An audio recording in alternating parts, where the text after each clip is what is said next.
Hey, what's up, everybody? This is Bill. And Jack. And we're joined by two guests today. You guys want to introduce yourselves? Dave Kirsch. Back again. A regular. Of the homestead. Right. Hell yeah. One of the fat shit cunts.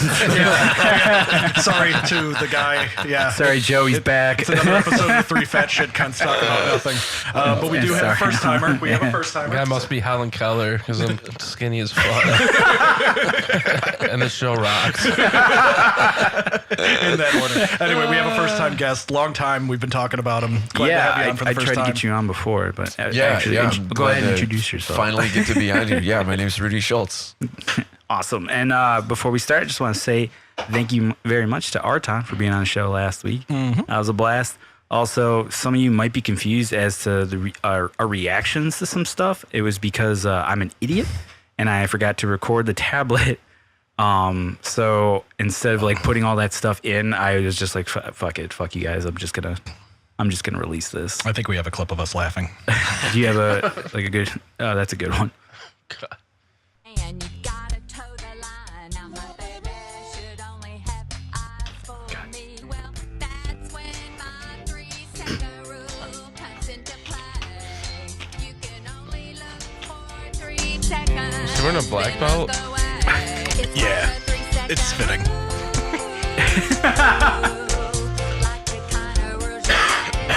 She But yeah, was that's like, basically what you guys missed out on. Yeah. Her husband doesn't know how to say, you suck. Please stop. There's no husband there. And if it is, Oh, he's God. dead. He probably paid for the video.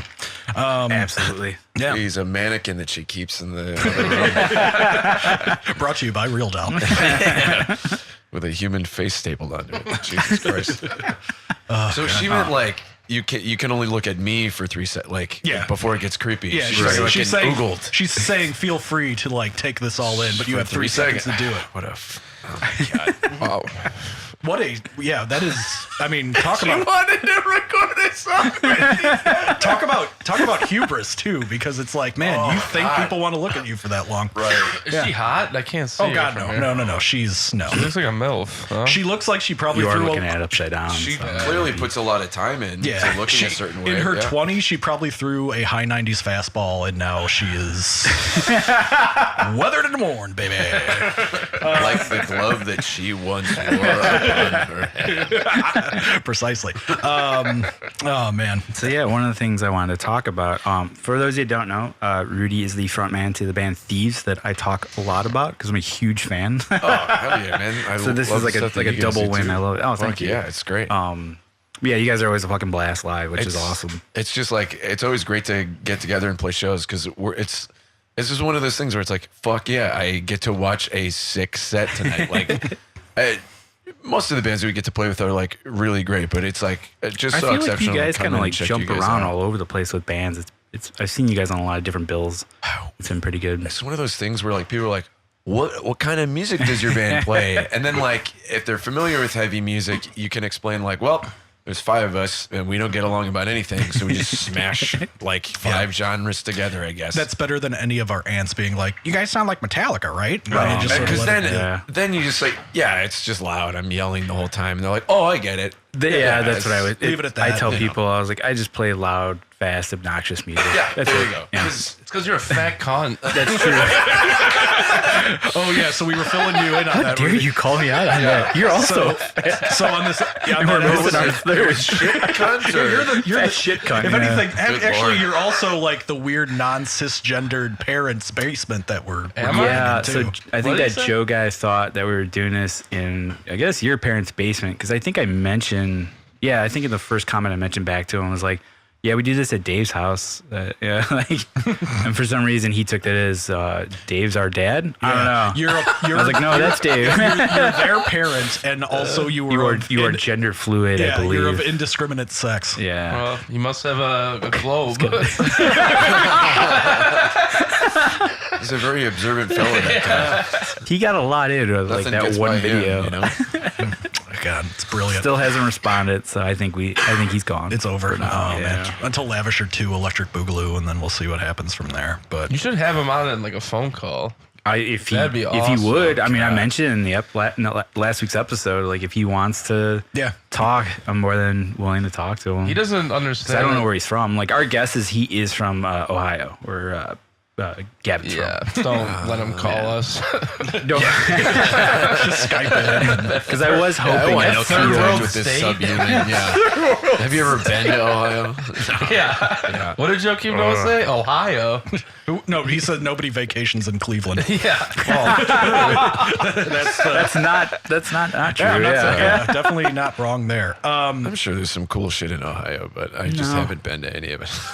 No, there isn't. I've been to Ohio a And all the lot. times I've been. Yeah, it's hard to find. Most people tell you, like, if you're on the border of any state, and people in Ohio will tell you go over to the other side. Yeah.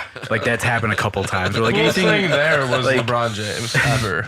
because we were there on tour, and the economy's we, based on it. We were like just outside. It was like Newport, Kentucky, and then whatever was that Cincinnati. It was Which- Cincinnati. That town shuts down after like 9 o'clock. And That so town there's was scary. nothing going on. Probably And then for if good you reason. go just outside of like the city proper, it's brutal. It is a rough area around that. And so we're like trying to find something to do because it turned into a night off because the show in Melbourne, Kentucky was really fucking shot, and we left. And we walked in and walked out. although Nick and Nate really wanted to stay, which I could not understand why.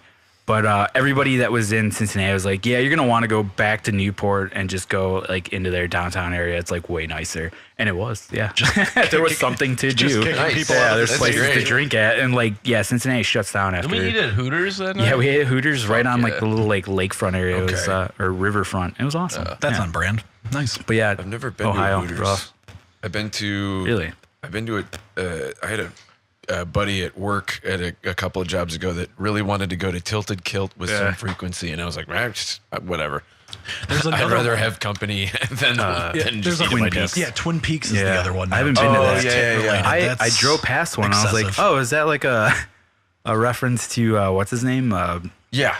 It's a David Lynch David Lynch restaurant. based restaurant. I was like, I'm there. That would be It's red curtains Yeah. and then checkered floor. Yeah. The The and weird then all of the waiters Small guy have talking dwarfism. backwards, Yeah. forwards. Yeah. I wish. that would be the Oh most, my god, I would then lose they're- money going. the Yeah. most just- adorable they're way really to good. But all of them are stacked. Yeah. All those dudes have just a real big rack. Just the dudes that midgets Right. with big I would. tits. Yeah, I would go broke going to that restaurant if that existed. But unfortunately, is another Hooters-esque like style. Yeah. Yeah. Tilted Kilt fucking sucks though. Like, one of the last times I was there, Never been to Tilted Kilt. Yeah. It used to be be the same kind of decent. stuff, Like I right? used to like the food a little bit more, but then it kind of went downhill over the years. And I've been back in I don't know how long. Yeah. I've only been But- to Hooters twice. One was for Rosie's birthday. Phenomenal. That was like the Oh, yeah, we first did that. time. Yeah, hell yeah. For Rosie of Capsize and Sinking fame from back in the day. Like she specifically wanted to. hardcore lesbian, so she was into it. Yeah. Oh, yeah. Okay. Married to a man, 2 kids. That's why I like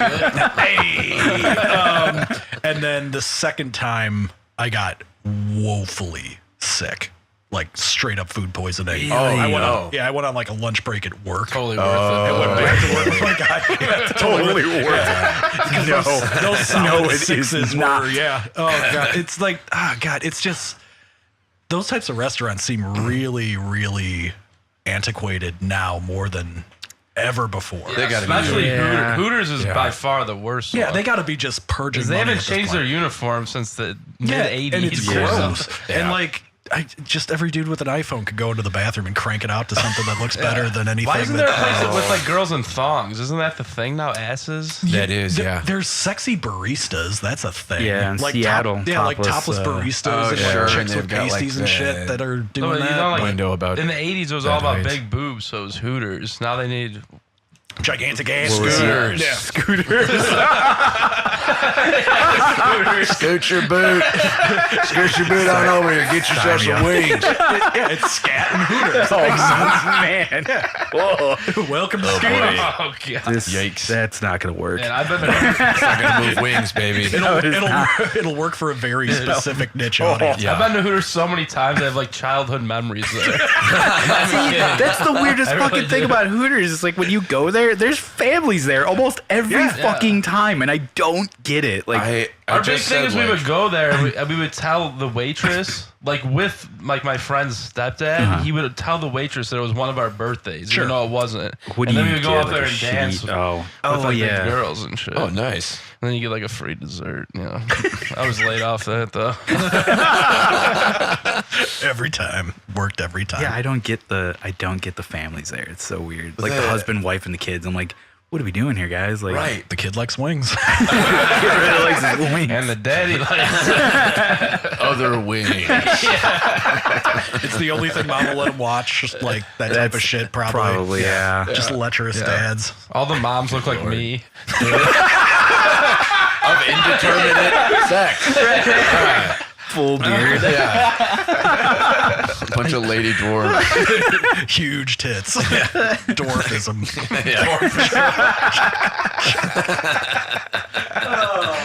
Hey, 3-second rule, you know?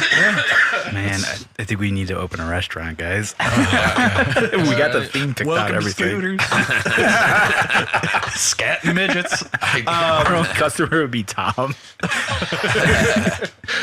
It's in the Virgin Islands. It's in St. Thomas proper. It's the only could probably do it location. there. Yeah. They got pretty lawless They over have there. no infrastructure anymore from the hurricane, so Oh, no, it's back and running. They have Hooters in Virgin Islands. no, that's why we gotta fill that niche, bro. Oh, They have Taco Bell. Yeah.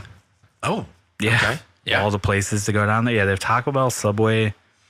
Tom's gonna. There's hopefully, Tom will comment on this. I was gonna say there's a Tell me Subway no. like in this house, so Right. like there's you could fit one of those. Yeah. This is Of course, Starbucks down here too, McDonald's. right? I don't think there was a Burger King there, Okay. and no Wendy's. Wow. There's So a really Burger no King in reason to go. Turkey. Really, I saw the snap you had of was that KFC? Yeah, I ate KFC in Turkey. It was terrible. Really? Yeah, it was.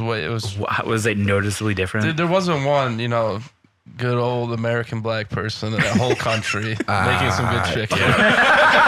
Oh, God. Nobody I saw there the to guys tell on the them. counter, and I'm like, "Fuck!" This is and It's of all- course, it was terrible. It was not fried. It's just like boiled. And Yeah, just it wasn't- everything- yeah. Drown it in cumin. yeah, and the lemon was falling off of it. It was like, "What the fuck is this?" Yeah. You should order the lamb. It will be better than the chicken. The chicken is no good. That's all they had there was this. We walked through the airport, and I was like, "Oh, we could get some like Turkish food," which I have no idea what Turkish food is. Yeah. And then it was Burger King, Sbarro, KFC, and McDonald's. Turkish food. I haven't had a lot of great. Turkish food, but I know that in Germany, a lot of the Turkish immigrants will make the döner kebabs, which are like Yeah. absolutely delicious. Just like a bunch of spiced meat and vegetables and like Yeah. a pita kind of thing. And they just like cram Yeah, it it's the essentially fuck full of- a Yeah, gyro. hard to fuck that up. Yeah, Yeah, doner it's kebab. pretty much just a yeah. gyro. Those are all So over like fucking Europe great. too. Yeah, Oh, they're yeah. awesome. Yeah, I had like 30 of them. Yeah. Oh yeah, hell yeah. Like, so Every many- hour on every- the hour, you were They're having so one. cheap too. Oh yeah. You just take the whole kebab. go down Turkish and just- baby. That's the best. Yeah. Although there's a few Turkish restaurants in Chicago. I haven't been to any of them, but I'm sure there are, but yeah, I don't think I've been to I should. one day. Whose idea was it to get the KFC out there? It was the only place open because it was Okay. like I think we got in there at like 5 a.m. Oh shit! Oh, right when Yeah. you flew in, you had. Oh my god, Yeah. that's why you had 5 a.m. And fucking. KFC Didn't was, you eat on the plane? Yeah, I mean, Those blankets will fill you up. I mean, I put something inside me, but Get a couple of packets of ketchup. plate. That'll really. It's true. it was a hockey puck. It was just They're like giving out like complimentary gift hockey pucks Yeah. for some like hockey thing, and you're like, Jesus, and this is Maggie really didn't tough turn to her eat. food away, and I ate Lord. that too. guys, don't worry. I ate on the plane. That was not the issue. I wasn't looking for seatbelt extenders. That kid didn't need those 3 fingers. He just wasn't using them at all. Gnawing on the person next to you. Turkish fried chicken. It's made of people. Oh my god. It's not Soylent Green, but it's close. Just know I'm giving Hey, them that's like a next year. slide. 2020 is when that movie was supposed to be the Taking time frame. place? Yeah. Oh no shit. Which one? Soylent Green. Oh Supposed to be shit! in Really? 2020. Yeah, I just saw a thing about it Oh, that's so today. funny. So funny how off all the guesses were. Like Dude, all of couldn't- them. Like Terminator 2 really bummed me out. That was Doing the 1993. same shit. Yeah. Isn't that crazy? Terminator 2 is supposed to be Takes like place in- 1993. Yeah. Like when all the No shit way. hits Oh, the what's coming out fan. in Yeah. 2020? No way. Yeah. 2020 is supposed to be like Soylent Green. The movie Soylent Green. So that's Oh, the you're not one. familiar? You don't know that movie, really? Sweet. Is it? I'm probably Is it gonna a book? bastardize it. I'm sure it was a I book. think but, It was it at some must point, be. yeah. but essentially, the world is like overpopulated. They can't feed everybody, but they come up with this thing called Soylent Green. Spoiler alert! If you don't know about it. Yeah. And so it helps everybody. Everybody's eating now, and it's all good. It's and made of then people. These people find out that it's actually made of people. Yeah, I think Which I've is the heard famous that line of story. Soylent Green is people. Yeah. Was it a movie before they're remaking it, or No, I think it was just the I one just the time. one, I don't know. yeah. If Yeah, there's anybody one ever remade movie. it. Yeah, there's it's one from, movie like, that kind of the- rips it off a little bit. There's probably dozens that rip that If you've concept seen off. it, spoiler alert, which I hate to spoil. It's a really good fucking movie, Yeah, it's but great. Snowpiercer. Yeah, I knew it. Yeah. Oh, really? the That's one on Yeah. the train? Yeah, I it's a saw that. really good fucking movie. So then Yeah. you've seen It's Soylent got a Green. connection. Yeah. Oh, that's is like that the closest pretty thing I much can think like of. Yeah. Yeah. It's yeah. There was a sick band called Soylent Green too back in the day. Huh, where do you guys Yeah, know that this was right. then from? It wasn't a movie. Just yeah. being old. Being it a old and knowing comic it's book like a or pop something? culture thing, you know. The Soylent Green is made of people is like a reference. That's just like a it's thing. an old old-ass movie from like movie, the yeah. Yeah. It's like Oh, a it classic. was a movie Yeah. back then? Yeah. I Probably- knew the pop culture reference Soylent Green is people. I knew that before I knew yeah, about the movie. anything Yeah. else. Really? Yeah. Because the movie, I mean, actually, it might be even older. It might be like 50s or 60s Yeah, or it's something. pretty. Yeah, It's pretty old. I'm pretty sure it was black and white, right? Yeah, it's Yeah, one of sounds those right. like lines that's up there with like I'm as mad as hell and I'm not gonna take it anymore. Yeah. Yeah, it's right up there. Perfect. Or what about I'm on top of the world? Mom? Oh, your mom, I'm on top of the world. Oh, that's neat. Isn't that a big quote? Are we talking? James Cagney? Oh, I don't I'm know. on top of the world. I'm on top of the world, Ma. Yeah, then he gets shot up and the place blows up. I don't Shit. quite. I don't know if I remember. saw that one. Probably. Oh, God. We're gonna When I think of on top of the world, I gotta- think of Titanic. Yeah, I thought it was. Yeah, They say it in there. he's on Then the you bow added the looking Ma, and I up. was like, well, she didn't say that. Yeah, I was like, huh? we're gonna need a bigger boat for all these movie references. Ah, yeah. I'm sorry. Top of the world. I had to. It was so good. That's good stuff. Speaking of shitty stand-up, though, Yeah. So one of the main focus. Oh, White Heat. You guys White ever see Heat? it? No, I don't remember With that. James at all. Cagney? that's my nickname. Although he's like, that's like the quintessential Mia Yeah. C. Oh, I know. I kinda- made it. Isn't that? Made it, Ma. Top of the world. That and then sounds- he blows up. That Maybe sounds something's good. And he blows up. Who's Soylent Green? So yeah, you have to look it up. Yeah. Anyway, so yeah, one of the main focuses I wanted to talk about on here was actually your stand-up. Sure. Yeah. Which I didn't know you did. I actually knew you from the band first. Yeah. And then, so how long? Like, what did you start first? Was it stand-up or was it music? Definitely music. Okay. Yeah. I mean, like, played in my first,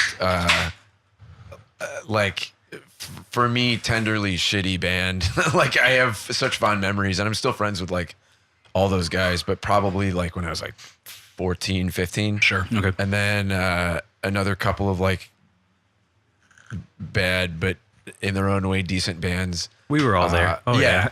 Yeah. Do you guys We have know how any, you do you have feel. any old shitty live recordings that we can pimp that might have snuck on YouTube? Because we've been doing that. we do. I don't know about anything on YouTube.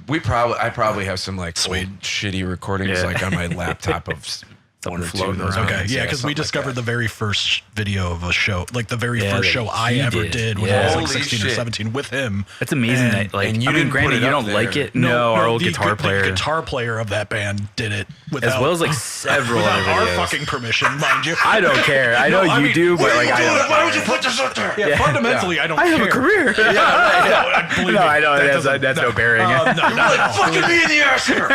If I was worried about my career, I wouldn't even do this shit with half the crap I've said. I think it's all good. Yeah, yeah, you it's got tough. a good job. You got a wife. You're fine. No damage was We're done. good. For now, thank God. You sound Wait, liquor. has Jess seen it? Yes, Okay. I did play it for her. How was her reaction? She laughed. She was like, "Okay, that's Okay. cute." There's Like, divorce 'cause it wasn't- papers in order it right wasn't- now. Yeah, it wasn't so. You know what he then by proxy. Oh yeah. I'm his brother-in-law now, technically. Oh, okay, hell not yeah, even man, that's technically, awesome. literally by law. yeah. I married Eddie's sister. The state's involved. Yeah, I signed paperwork. Right. It's binding. There's the ring. Yeah, hell yeah. So she knew that shit from when these guys, as Wasted Fortune, were like practically toddlers. And then I made some graphic design for Wasted Fortune many years ago. holy Did you make our T-shirt, shirt? I think. Yeah. with the staircase. I just cleaned out my closet today. I'm not even kidding you. I have 2 of them. Oh, you fuck want yeah. one? Oh, I would love one. Yeah, I don't think I ever I got have a one. medium extra large. A medium Hey, was look at that fucking extra great. large. He's like, you gonna keep these? I'm like, yeah, it's my first shirt ever. Dude, first shirt's like it. That's a That's big awesome. deal. I think Small I still have world, mine, man. which got horribly misprinted. I thought it was going to be this big fucking thing with like a Grim Reaper and all this like splatter stuff. Like I didn't know what I was doing. So the splatter's awful. And yeah, it's like It's super so tiny. tiny. It looks like Oh, absolute man. garbage. Well, at least we printed it on decent color. That seems That like a was Hard what I Times did. article. It's crazy you brought that up. I just found those shirts. No today. shit. It's crazy. Hell yeah, dude. But yeah, no, she wasn't even that shocked because like proto capsize shit was so just barely removed from that. It was just the fact that I That's true. wore all black and pretended to be faux goth. That was like the part that got to her. Fair Because enough. it was like right in that wheelhouse for when this video would have been taking place. Is that when you were wearing like a mesh black see-through shirt? Different one. Yeah, I went. I Oh, remember man. that one. Okay. I went full shitty goth on that. Different, that was a different one. You though. were like slut goth. yeah, I was slut goth. Holy shit. I had Okay. I had, that a real yeah, thing? and I Oh, guess God. that's somewhere I don't too, know. right? Is it? Jose posted that shit too, I think. There's Did you have 2 some like videos I can electric think of. tape? No electric. My nipples were covered. It was the classic, dude. It was Hot Topic 2002 fully. Like Wow. Nightmare Before enough. Christmas shirt. Yeah. The fish netting. we're talking all black fishnet crap. under that. Yeah. Whoa. Oh, yeah. Oh, that's way different. I was picturing like Oh, no, the that would've been- crow. God, no, I was not cool enough. Yeah, I was gonna say like that's some swagger for like a teenager, man. I know. And then my little sister braided my hair because my hair was long then too, and she braided each individual chunk. Like probably it was, bring that back. It was Wow. rough. I can. It would look your hair's way long better enough. now. We're talking big pants. Surprisingly not. No, not really. Okay. Not the I- Jinkos. Yeah, it wasn't I was Jinko. rocking those. You were a Jinko yeah, kid. yeah. I was probably just baggy like Dickies black shorts, I think. Oh, right. So, which yeah. is still, Makes I mean, that perfect fits sense. right in the uniform. But Yeah. actually, can you hand me a beer, Dave? Thank you so much. I was Wants I to still drink wear these those. memories away. Yeah, I'm just gonna drink that shit down. Yeah. repress Yeah, it. so, repress. all right, going back to the important thing, because truly, like I've been out of band specifically for eons at this point. But stand up has always been a full blown love to me. So I've got sure, real man. thoughts and questions. However, I do want to just tie this all in with Eddie again, because you were technically Eddie's contact. Sure, yeah. Okay. Uh-huh. So on one of my old episodes, I went into deep penetrative detail about the public shaming, quote unquote, Yeah. of a member of our fantasy basketball Yeah, for league. the- And since yeah, Dave's in uh-huh. it too, Yeah. now Dave can actually comment on it as well. Yeah, that piece of shit. Yeah, so James just bombing so miserably because it was the second year in a row he got in dead ass last. Do we have The an last time episode we- talking about Yeah, that, the or last did time we we just did- talk about it? I was on it. I think it was just you and me. Like talked about it in detail? No, because it was dude, phenomenal. Yeah. I was on one of them too, and then James listened to the episode and was like, "They should call this." He told Eddie, "He's like, That's they should right, call that yeah. podcast Backstabbers and Shit Talkers." So maybe that's our first actual anti-fan. Sorry, Joe. fun of me about it after the fact. I wasn't talking shit. That's a good name for a podcast. Believe me, Sketchy. several times on that episode, though, I gave James credit for at least getting up there and doing it. That's more than what probably most people could I mean, do. just don't yeah. rip off the other people that are doing the stand-up right before you. That was part of it too. Did you ever hear anything from that night after we went by any chance? I don't know, like how close you Or, are like, with those see the dudes that video oversee of it, it. or like, because I've got the video. You could just put that shit up when the thing posts. I man. remember I showed you the video. I can give you all 3.5 minutes if we really want to talk some shit. Ooh, that's Probably, interesting. Okay. I probably know who was hosting. I probably knew a Yeah. whole bunch of people in the room. It was a girl. Yeah. Probably Sarah. I don't know. Little Everyone thought she was hot. She was a little cute Jew girl. That's how she presented Sarah, yeah, herself. she's super attractive, wears like insane clothing. Yeah. Oh, yeah. She I runs don't a- remember what Yeah, she was a was. sweetheart. James. Oh, she's awesome. The guys in Something She's Is great. Waiting like love her. Yeah, when she came, so like my big topping point, since you hadn't heard it yet, was when James was finishing his set.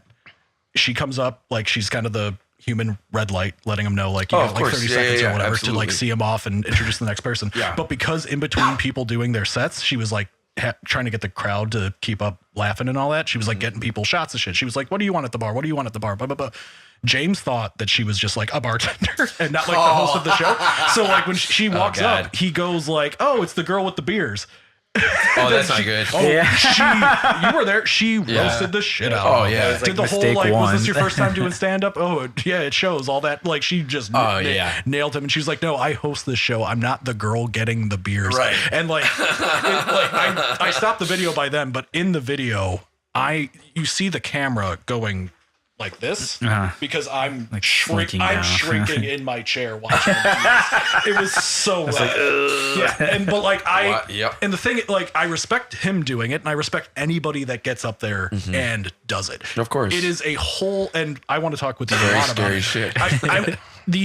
From a performative realm, you doing band shit and then you doing that. Yeah. I would imagine creatively it's got to be a completely different part of your brain. Oh, yeah. I would imagine absolutely. the live element of it is completely counter to any, like, just night and fucking day. Absolutely. Like, you've got this backing behind you. You can kind of go crazy because other guys are doing your shit. Yeah. And then up there, you are naked. You are afraid. You are the only dude that's up there. Yeah, see, that's what terrifies me. Yeah, and that's like what people have terrifies told me, you're like, everybody. you ever thought about doing stand-up? I'm like, no. I'm like, that's different because, like, with a band, it's great. I have the guys that back me up. If I do something stupid, they can take over real quick, you know. Yeah. But doing stand-up, like, by yourself, that's and even a little nerve-wracking, at least for me. And in my band days, the interstitials between songs, like, I was effectively open micing it myself. With do your little improv. yeah, I would bomb, I would hit, I would do all the other crap in between. Now, if I tried to take that and move it into that realm, fuck no. The last thing I want to do is come in last in this horse shit and actually have to do it. And people think I'm kind of funny, but I would never, like, Hey, who knows? It might inspire you to do it, though. it should. Because I have a friend that did stand-up as part of, like, I think it was like a work-related thing, and she never had done it before. Sure, and she did it, and I guess did pretty well and really liked it. Yeah. And I was like, dude, you can do it more? She goes, I don't know. She's like, I'm kind of thinking about it. She's like, it went well enough that she would probably want to do it again. Yeah. I was like, there you go. I mean, so who knows? You know, like, maybe give it a shot. I whatever. love it so much that I would almost need to inherently be successful immediately to do justice to the form. that I feel like is well, yeah, so no, rare. Rare. It's You're impossible. very rare, The first couple times. I mean, you've been in a band. Yeah, I mean, unless you You know, hit the mark the first time.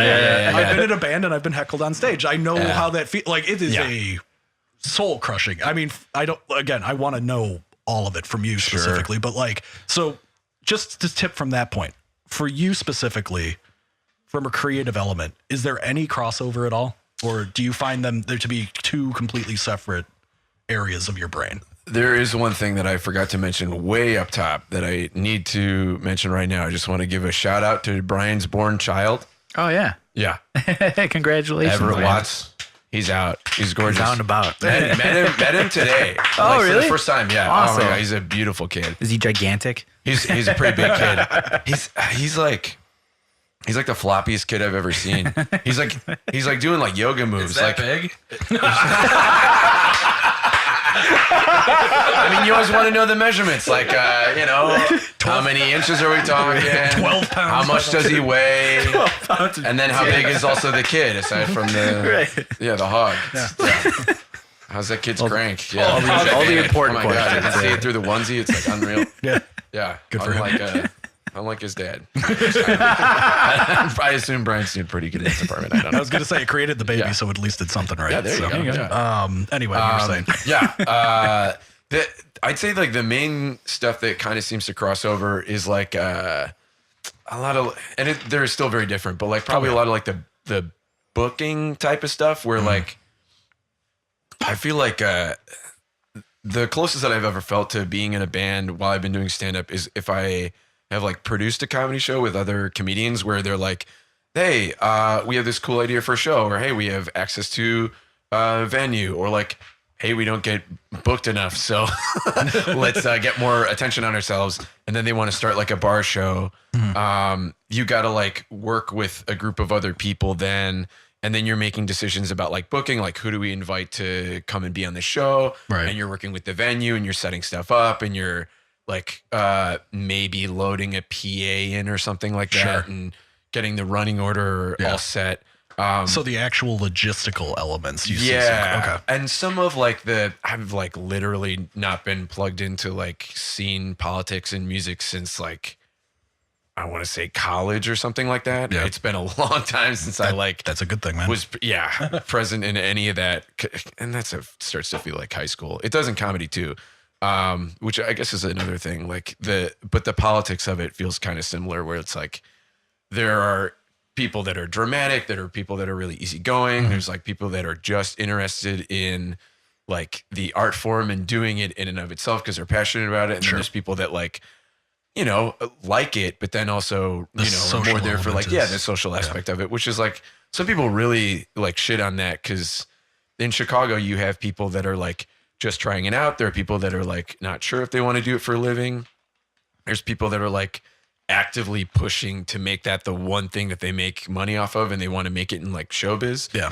And sometimes you see the people that are in that last category like shitting on everyone else who's like a little bit more casual about it. But, bury them and get on. Yeah. Yeah. And for me, it's like, I don't know. I think it's cool if anyone wants to do it at all. Like there are people that will show up to open mics and tell jokes out of a joke book because they need to go and like do a public speaking thing at their work like next week. Okay. And they need to be in front of people and get some confidence up. Yeah. And like, for me, it's always like, well, this guy literally has a joke book.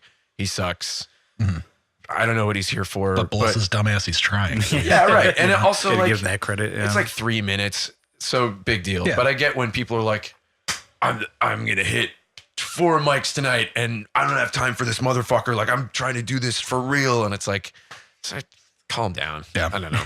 Like that's where it can get a little rough, I can imagine. and oh my God. I mean, people just put so much fucking pressure on themselves and with good reason. Like if you really, really push yourself, you can take stand up from, I have a few funny ideas that I wrote down in my phone to I'm on fucking TV and in movies like that with just a few gatekeepers in the way that you have to impress and everything. Like most people's trajectory is like, if you can manage to do it without getting burned out, starting wherever you start and then moving to one of the coasts and somewhere between a decade and 20 years of performing, you could get like, a TV job or like at least some late night spots or a writing gig or some sort of, 30-minute special somewhere that you can dump somewhere and all the others. Like that part is, the amount of work into that. I mean, that I feel like there's probably a crossover with that in most band stuff too. It's just like the amount of time that you have to put into it and everything else that would come with if you want it. to get to that level, Like if you want to reach a certain in, peak, like if you're doing one of those two things sort of, not for fun, but more recreationally, and the other thing you're going to take more seriously with more of a career arc.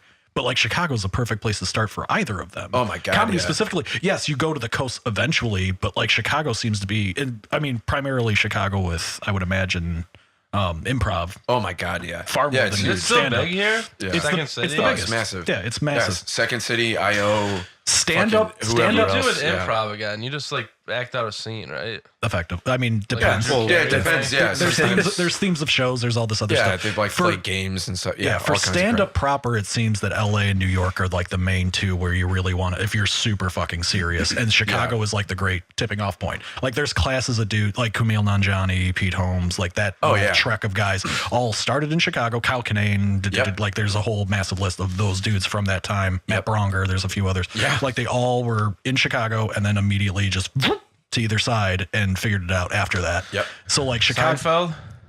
Probably New York. Yeah, I think he just stayed in New York the whole time. But like, love that. Seinfeld. Serious answers. I'm trying to think of other big Chicago guys before that, but I mean that is like the big. Like that's just one that's Chicago, currently Louis. like. Yeah, they both came from Chicago. Chicago scene. Louis, I think, came out from Boston. Chicago scene. R.I.P. Louis. Chappelle was DC, right? Yes. Yeah. Or like in like Baltimore, maybe somewhere through there. I shouldn't say with such confidence because I'm not sure. Yeah, Louis. Oh God, the Louis thing too. Yeah. He's sort of kicking slowly back in making there. his way He's back. trying. Right? Aziz did it first though. He got Me Too'd. He's already got a special on Netflix. Rocking a I saw Metallica it. shirt. Yeah, great. He also said sorry for like 10 minutes before the thing started. I was like, click. Yeah, I heard that's sort of how it starts. It's just him like Really? That's good. Yeah, That's what he should get do. it out of the fucking way. He should really do Louis that. doesn't do it, and that's what he's getting so much fucking shit for from everybody. He doesn't even address it. He's Didn't talking he already about, say sorry though? He did address it So like via he Twitter. or acknowledged something. what he did. He never apologized. If you look for like a real apology, like the way that I always look at it is like, okay, he admitted to it after multiple people came forward, Right. and it was beyond like the rumors that have been going around for years. And then so he red-handed, he was like, okay, I did this. He might have said I feel badly, but I don't even know if he did that much. It never formally was like, I apologize to Yeah, the people I apologize or or I am whatever. sorry. Yeah. And to me, it's like if I did something wrong and like my parents fucking caught me, or even if it was something bigger in the world and I was an adult and I like offered that kind of apology, I think that like both my folks would just be like, You'd catch shit too. fuck you. Like, how dare you act this way? What a non-apology apology. Yeah, right. And it like was just his like, argument yeah, is I that don't he know. probably got consent because he did, like the women specifically that for Didn't Sarah Silverman say that sometimes she'd be like, yeah, whack off in front of me, and then sometimes she'd be like, no. And Yeah, then, he did it all really? the time. Yeah. and then he Yeah. wouldn't do Holy it. cannoli. Yeah. Sometimes she'd be That like, is wild. she's like, actually, I thought it was like kind of funny. Sometimes I'd be like, yeah, go ahead. So go some for did it. Like based on the track record. She's like of a that, different kind of girl. I mean, she's Clearly. yeah. Go for it. Knock yourself Go out. for it, buddy, who I'm friends with. Yeah, that part Jerk too. off in Like, front of me, fine. the whole thing gets super fucking tricky, but I was listening to something recently about the psychology of all that. Oh, And- okay. And these days, in the last like 5 years, when all this shit's been like blowing up with everything, Yeah. is that the people that don't say sorry are the ones that don't get shit on and make it out. Really? Well, Like see, Trump, they were saying Trump like never says sorry for he anything. just steamrolls through all of it. And you It can't- doesn't matter. when Well, you- with him, it's one it's when you shitty thing stop after and- another after another. It's when you so it's stop hard and to say keep up. sorry. Those are the people. Like once they say sorry, then the media storm just shits on them and ruins their career. I feel like there's people whose When they own careers up are to ruined it. that definitely didn't apologize either. Yeah. And that was the crazy thing about like Louis' non-apology in particular is people were like, well, I'm very impressed. But it's like, well, because the bar was no apologies or even like public mentioning of it, Yeah. aside from Yeah. admitting it in court under like yeah, you're fucked. threat of being, jail tried for time. perjury or whatever. Yeah. So like he actually admitted it, but like no one else had up to that point. And then I think people now after like Dan Harmon and fucking Aziz have been like, I fucked up and I am sorry, which is like huge. And I don't know. That's what you fucking should do. If you fucked up, you should apologize. And then I don't know. I think if you apologize enough and treat things correctly, people should allow you a chance to redeem yourself. especially if that's how you make a living. Yeah. So, but yeah. you gotta fucking say you're sorry. Yeah. at least formally, yeah, it's a good fucked up. start. And that's yeah. where it gets tricky because he probably thinks there's nothing to apologize for technically because he got consent in the moment to do the shit, or he just didn't do it, like with Yeah, your I Sarah Silverman thing. And I'm not being a fucking Me Too apologist thing. I'm not arguing in Louis' behalf. Devil's advocate, maybe. But like Yeah. in his opinion, like for him specifically, it's not Cosby drugging and raping and then doing Fat Albert impressions leaving court. Right, It's like I mean, that's right. It just happened at the that- worst time that's for a, him. yeah, that's a level of sociopathy that's just like so Oh my God, yeah, beyond. unreal. But like with Louis, like the two specifically like whistleblowers of that story that he like jacked off in front of or whatever, like the younger female comedians that like were at some fest or whatever. He went to their hotel room. He went, "Can I jack off in front of you?" And they went, "Okay." Like, which certainly isn't like, "All right, let's do this." Right. Like, it's still fucking disgusting. But in would his say, yeah. but in his head, he's probably just thinking like, "Well, I got permission. You know, Yeah. I didn't force this. I didn't just do it till completion." And then, but that story fucks up bits of his.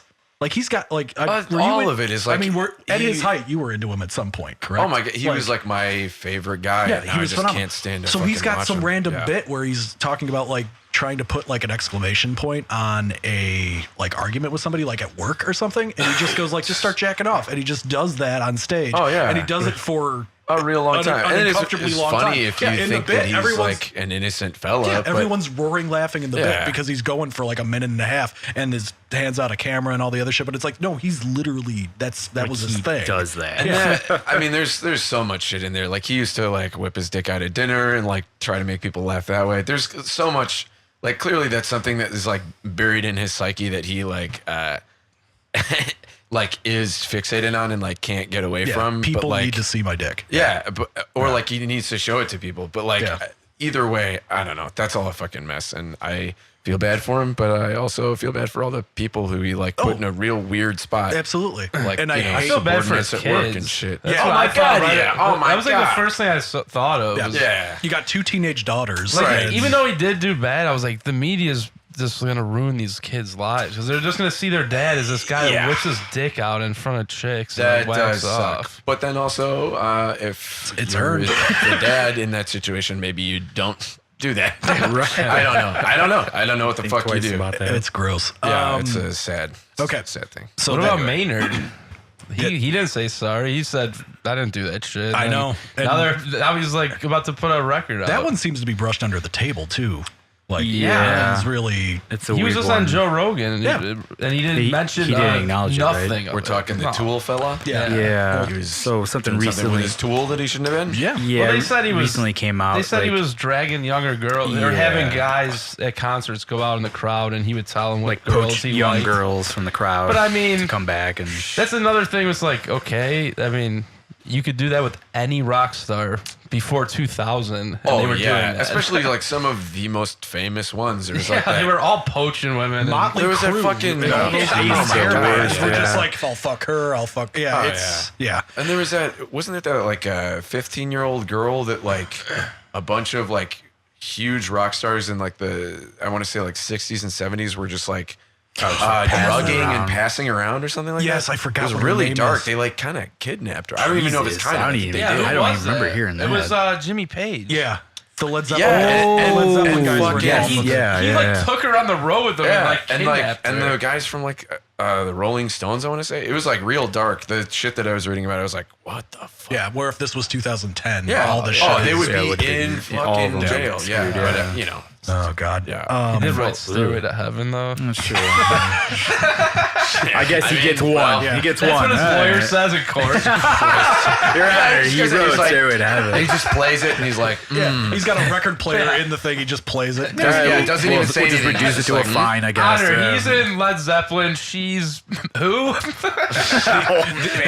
was he says it. He's like, I don't even remember her name. It's so bad, Yeah. but I don't know. Did No, I know she the like story come you're out talking about. and tell all this? I think people found out about it and asked her after the fact. Okay, I'm I sure. could be wrong. I don't know. She If was she got like around young. as I think much she was as 14. she did, I'm sure plenty of I think people she was know. even younger. Crazy, fucking crazy insane. shit. Yeah, I wish Oh. Maggie was. She knows all about it. Which is she like fucked up. loves Led Zeppelin. It's a horrifying. Because now, thing as an to old hear ass, about. like as Still an loves him. as an old ass man now, like you look at a 14-year-old and you're like, that is not. That is disgusting. Yeah, Like, like that is a tiny child.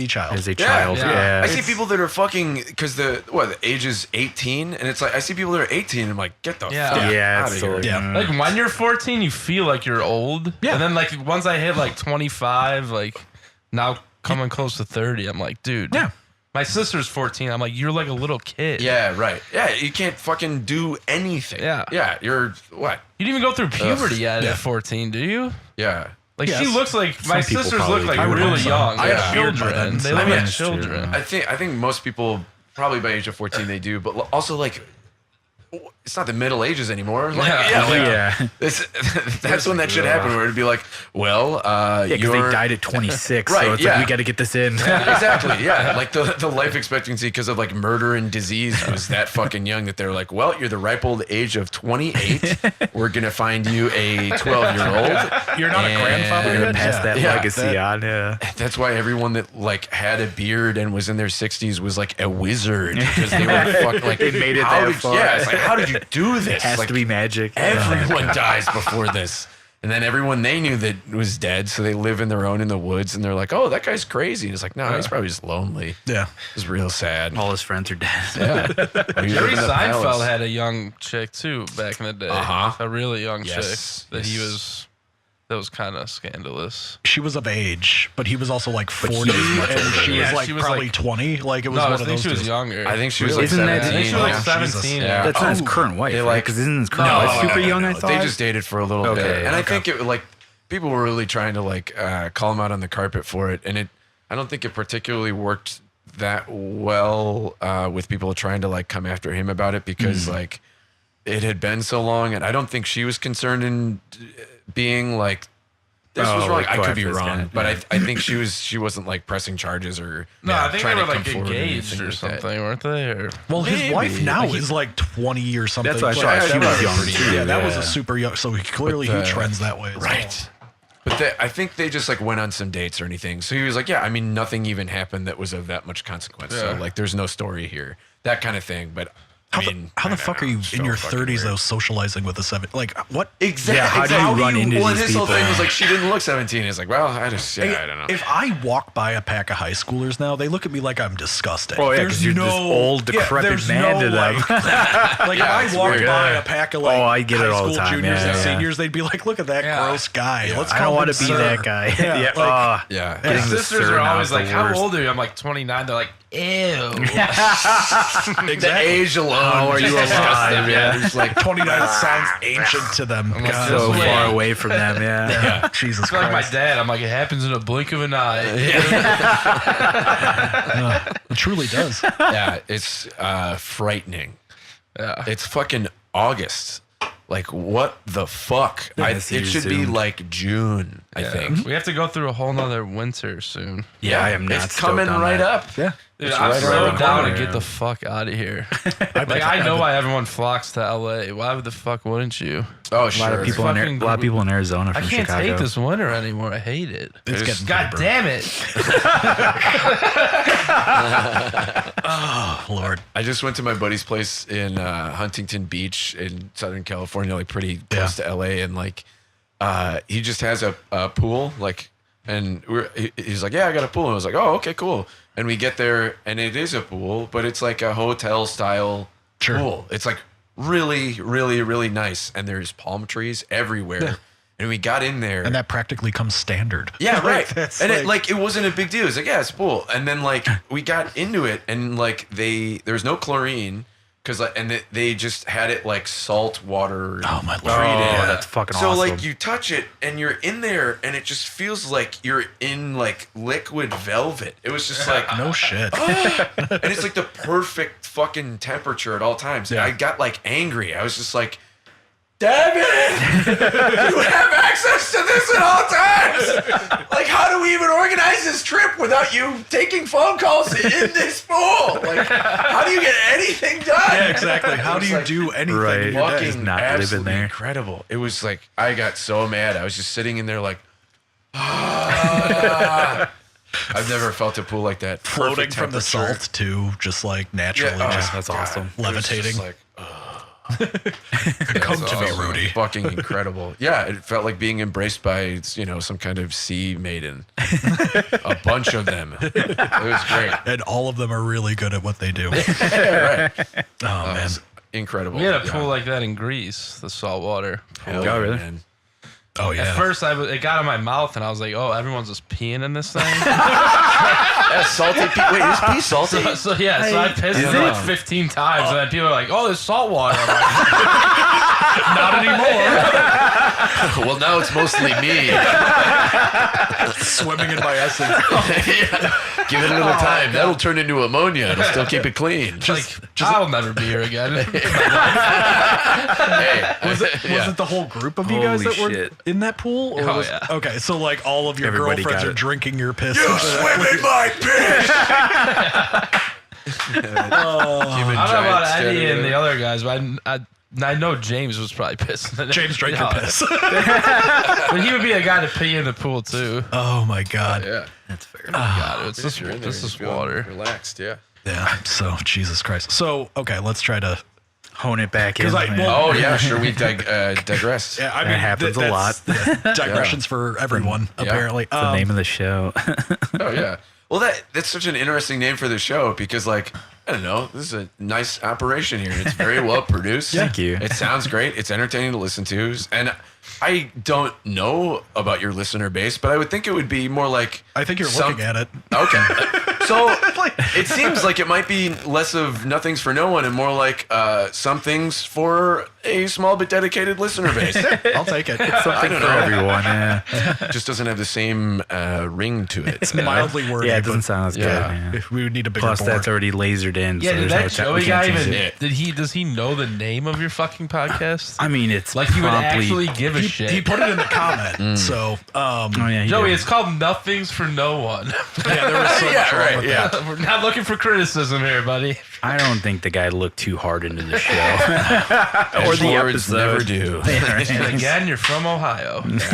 Possibly. We don't know for sure. Allegedly Ohio. Guy's in his own basement just stabbing the wall. Yeah. Fuck these pieces of shit. I love Lavisher so much. Guys in another state. How could they do this to them? Over that. How dare you Lord. hang out with your friends from Lavisher and talk to Yeah, them? it's not like you Jesus. It's not like you interviewed like Tom Morello of Slayer or some shit, and like you know, What?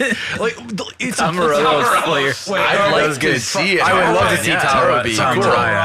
Morello. We don't have I would pay to see either of those. That would be good. Unfortunately, we don't have the chair support to help that guy out with his bad back. There you Otherwise, go. yeah, we'd have him on. Either Tom from those large bands I just Yes, mentioned. yeah. It's not like you interviewed them. And Even if I did, the I don't think it would have conversation- gone that bad. But like, it's not like, but like, if you did that and there was like a mega dedicated fan base that wanted to hear a 30-minute Q&A about that guy's band specifically, It's like go anywhere else. but like, it's a band that like has like a little bit of pub, you know, it's not like they're massively nationally touring. It's Right, not right. like, you know, it would be one thing if like you had the guys that were doing all the Warforged shit from that episode. I've 2 beers Man, in. you're It's fine. just- you're I off- haven't you're eaten off all the day. rails. I work and I'm 2 beers in. Forged Ward.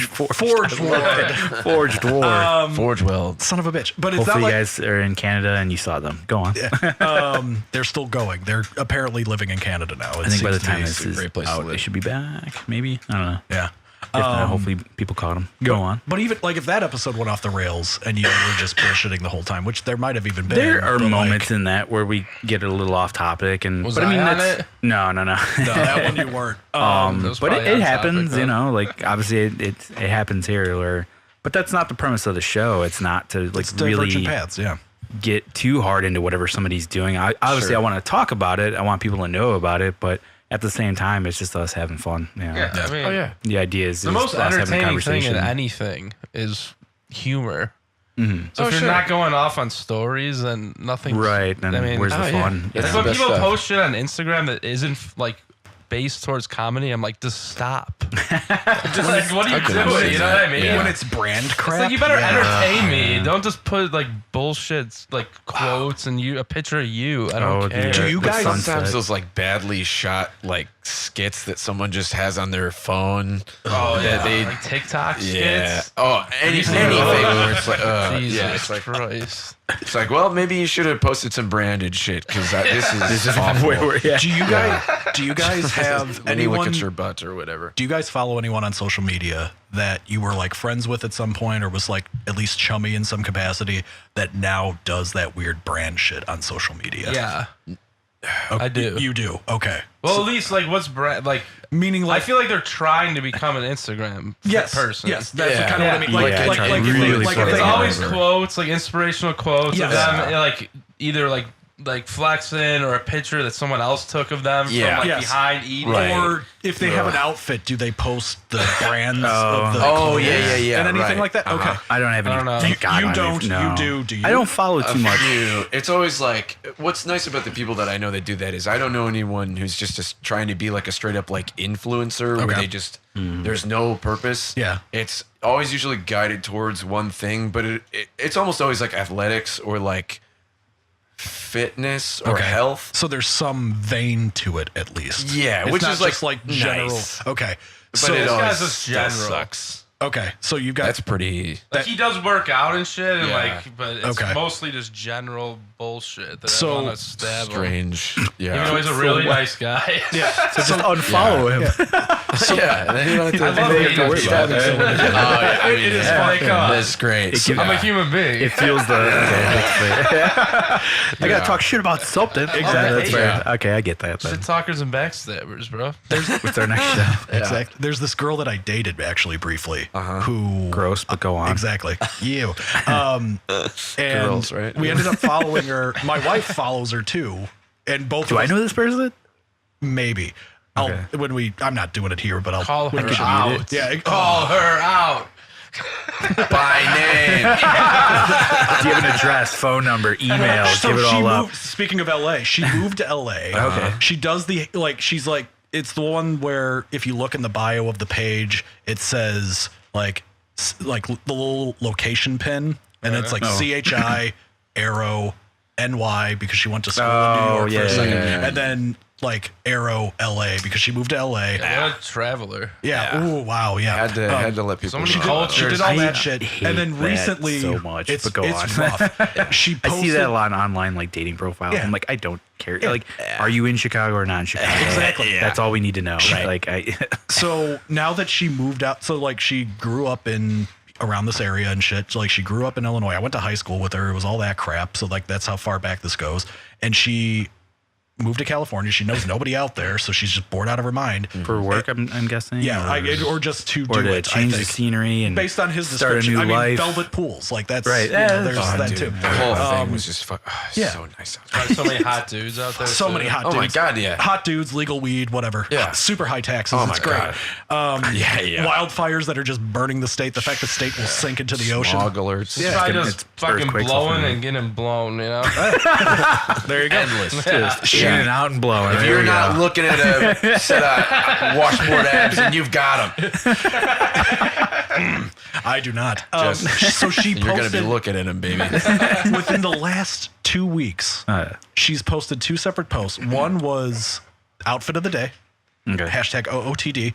She tags Target in it because it's like top Target. I was like, that's not even impressive. Like that's a $10 Target. Everyone can get that. Yeah. So It's she not did Walmart, so that's nice. She did I so, like that. so it was the outfit of the day thing. And then this is the first of anyone I've ever known that actually put a promo code for a website in the bio. Like Okay. And it's not gonna be full name. Nikki 15 was like like 15% off on like sunglasses or some shit. okay. That was up for maybe 3 calendar days and was immediately taken back down. Yeah, so like it was all horseshit. But like I was just like, I cannot believe I ejaculated in your mouth. It's just like I knew you as a person. Like we dated briefly. Right. She And ended now up she's dating. doing Like that. I have an Esco brother through her now as a result. That's always good. Yeah, Justin. Oh, yeah. Yeah, there you go. So that's why we followed her again because we saw her at a wedding or some shit, and now we just see the shit. And now my wife and I spend a inordinate amount of time when she posts being like, look at LA life, this is hilarious, and it's all this shit, and like the geotag crap and all the posts too. Oh, yeah. So you've got all that shit. She says it's like Torrance or whatever. And we looked it up on the map because, like, I don't know anything geographically. One, it's like way the fuck outside of LA. You do not live in LA proper. You live effectively like 40 minutes due west of Compton. The school you work at, because she's a teacher, is like due west of Compton. You're basically teaching in the hood and you live nowhere near LA. I know exactly who you're talking about. Bang, bang! I know exactly who you're talking about. Yeah. Okay, there you go. What's her name? Her name's Nikki. But I won't go into the rest of it. She doesn't. Holy shit. Yeah, she does elections. She doesn't. No shit. Yeah. I know her. Oh, wow. Dude, it's rough. Yeah, it's so silly. She's a good looking girl. Yeah, she's Good for you. cute. That's like, awesome. whatever. Yeah. Oh yeah, that was. Oh yeah. More power Funny. to her. Wow. You know who has a good Instagram page? I don't follow her on Instagram. Rob Deland. Remember him from Spare Me Your Savior? Yeah, really? drummer? Is it funny? No, he has a good one about like branding, like because he's like, remember he used to be fat and then now Yeah, he's like jacked as all shit now. And he has one. It's called. also had it's a kid called recently. All These Gains, Oh yeah, so he's got a lot of gains going on. but it's all about Does he spell it with a buying Z? shit at Aldi's that's like good for health. All These Gains. That's Okay. great. and I like followed it. I'm like, awesome. that's actually a great Instagram page. Fucking great. That's clever. So That's call- not. shout out to you, Rob. That was a good one. yeah, that's excellent. Follow it. That's not outfit that's of the awesome. day. Tagging Yeah, Target. yeah. No, Like, no, right. that's like Yeah. an actually good one. There might That was actually be a original. message It to is. that. Yeah. Yeah, It's not general influencing. yeah. Yeah, I like that a lot. I really thought about dieting after looking at it for like 2 minutes. yeah, it really gave it some brain cells. It Yeah. almost brought that needle over. And you're like, next time. Oh God. One day I should too. Yeah. No, we gotta keep it going. Nothing 'cause makes that's you the Fat diet Shit more Cunt than Show. being single. Let me tell you. Yeah, I mean, oh boy. Need a solid breakup or something. Like my foot hurts now. Like I think I've got plantar fasciitis or some shit. Oh yeah, like, that could happen. Yeah, it just hurts when I walk. I had like that's a weight gain. wart like, on my toe. It's weight gain. Oh yeah, Age gain. yeah. all things to all people. It's gross. All so you had kinds of stuff. wait. What did you have on your foot? I had some kind of wart on my foot, and I got like one of the kits from Walgreens or whatever. It didn't do anything. Like the freeze one, and then you cut it off, or just like It was like some kind of like Just duct tape it. like the acid thing. Yeah, That's- so many people were like, yeah, just put duct tape over it, and I did, and then I realized that it stopped hurting, and I was like, oh, let me check this thing out. So I took the tape off, and it was just like it went from like a flesh colored nub to like a black nub covered by flesh, and I like poked it, and it felt solid, and I was like, okay. Oh, like a calcified? Kind of dug in there, Oh, and it was fuck. just like a giant blob of blood that had dried in there. And I Ripped just that fucker took out? it out, and it was done. It was so Yeah, you easy. pretty much Just like fucking duct suffocate tape. it when you do that. Yeah, it it was great. Sorry, Tom, but remember when Tom had that ridiculous wart that would not go away I remember he had warts on his fingers. on his hands? right? Yeah. the one on his Multiple foot lasted places for are rough. months. No, but the one on the hand Hard. was like brutal, and I just remember like Yeah. it was Rosie's favorite thing because she's like, "Let me just go at this thing." He was like, "Get the Oh, fuck away man. from me." He's like, Yeah. "I'll try whatever I can." He did everything. He went like he got like prescription like based product to like get rid of this thing, and Yeah. it didn't even budge. Yeah. Really? It was just so brutal, and I can't even remember exactly how he did get rid of it, but I don't remember exactly how he did. Sometimes they just And I- go away after a long I think so. time. Yeah, that might have been it. I don't think he'll comment on that one. Maybe text me about that, Tom. And we'll find out. I story. have questions. Figure out what kind of occult ritual was Right. done. He sacrificed a child to that one. Yeah, right. Lanced it off. It's fine. That's like the plot of Midsummer, I Now think. imagine right? having Ooh, don't tell me I haven't seen it. Yeah, I'm gonna wait till October, man. and I'm gonna watch that one. Yeah. I can't wait. Yeah, it's gonna be fucking great. Yeah, Yeah, I'm stoked to see that. yeah, that looks so great. Have any of you seen that Once Upon a Time in Hollywood? Yeah. Not Was it yet. good? I really enjoyed it. Yeah, yeah. I've heard I was some weird surprised. mixed reviews, like from the critics. Yeah, some people don't like it, and But some I feel people like- really do. And some Isn't that people, the yeah, Quentin midway. Tarantino way? Kind Yeah, of. he's a very divisive guy. right. I really liked the shit out of that fucking movie. I thought it was really good. I saw it at the Music Box on 70 millimeter, which Oh, like, that's awesome. They give you this like whole presentation beforehand about like why 70 millimeter is like so cool, and I think it might have been the fact that like it was in such an old theater, I couldn't tell the difference. at all. Right, But yeah. the Music Box is fucking awesome. It's Still like such a haven't cool been. place. It's really Yeah. cool. I hadn't been before that, but like everybody that I know is just like, go check it out. And I finally got a chance to, and it was awesome. And the movie was really good. I feel like when I saw Pulp Fiction when I was a teenager, I really liked it. And I enjoyed some of Tarantino's other movies, but like that one in particular, I went and saw it and I was like, fuck, like I loved that. Like that was really good. And it felt, for his stuff, he always kind of felt like he was going out of his way to be edgy. And this one was just like, this felt very like polished and adult, and it still had some silly moments, but like I really liked it. I thought it was fun. His most mature work to date. I thought so. Only took, yeah, it how was old really is he cool. now? It took long enough. Yeah. Right, exactly. Yeah, it's like I really liked Inglourious Bastards. That was a good one. That's a cool movie. I like Yeah, that one. That great was movie. fun. I kind of, my favorite part of that, and kind of anything the dude's in, but that Christoph Waltz guy, Yeah, he's the shit. dude's awesome. the control that he has just with his fucking eyes, like his face. I've never seen anyone act like that, where he doesn't change a facial expression at all, but he can go from warm and genuinely charismatic and not move. And the fact that he's a little frozen in that seconds old facial expression, and then this vein that he can make pop like right here, Yeah. just says like, it goes from like, you're a friend in my home to like, I will murder you when you're not looking, and I can't wait to do it. And it's like, That's like the first scene of that Oh, movie. God, yeah, When he's it's- talking to that person. Dude. And then, yeah, he's unreal. He's like, I've never seen that made someone him act blow like up, that guy. that movie, right? Inglourious Bastards? Oh, I yeah. think so, that was like yeah. his Oh, first yeah. And huge movie. and that's That not was something you could breakout, yeah. teach. Like that's a nuance that you can take millions of classes on. But that type of body control is just Yeah. like, Yeah, you for can't him to even- know, like, okay, I need to like build blood pressure here. Yeah. Like, Yeah. yeah, that is I heard really that cool. Leo and Brad Pitt, like he utilized them great. Like their strong points. They're like how Leo awesome. goes nuts in every movie. Yeah. And he's great at like going psycho. Yeah, it's great. Also, this is maybe the hottest Brad Pitt has ever been. The hottest? Yeah, and it's the oldest he's ever been. Clearly. But like, it's like, Have you ever seen Troy? holy shit. I mean, wow, not bad. This is Dave's just got a like- point. Yeah. I mean, like, we got out of the movie and people Oh, were Fight like, Club. He had the how abs going all the way down. Oh, well, Yeah. this one too. Girl. It was like, Girl. how fucking old is he? Like, Yeah. what the fuck? He's 55 He's like and timeless. 55. Yeah. Yeah. It's yeah.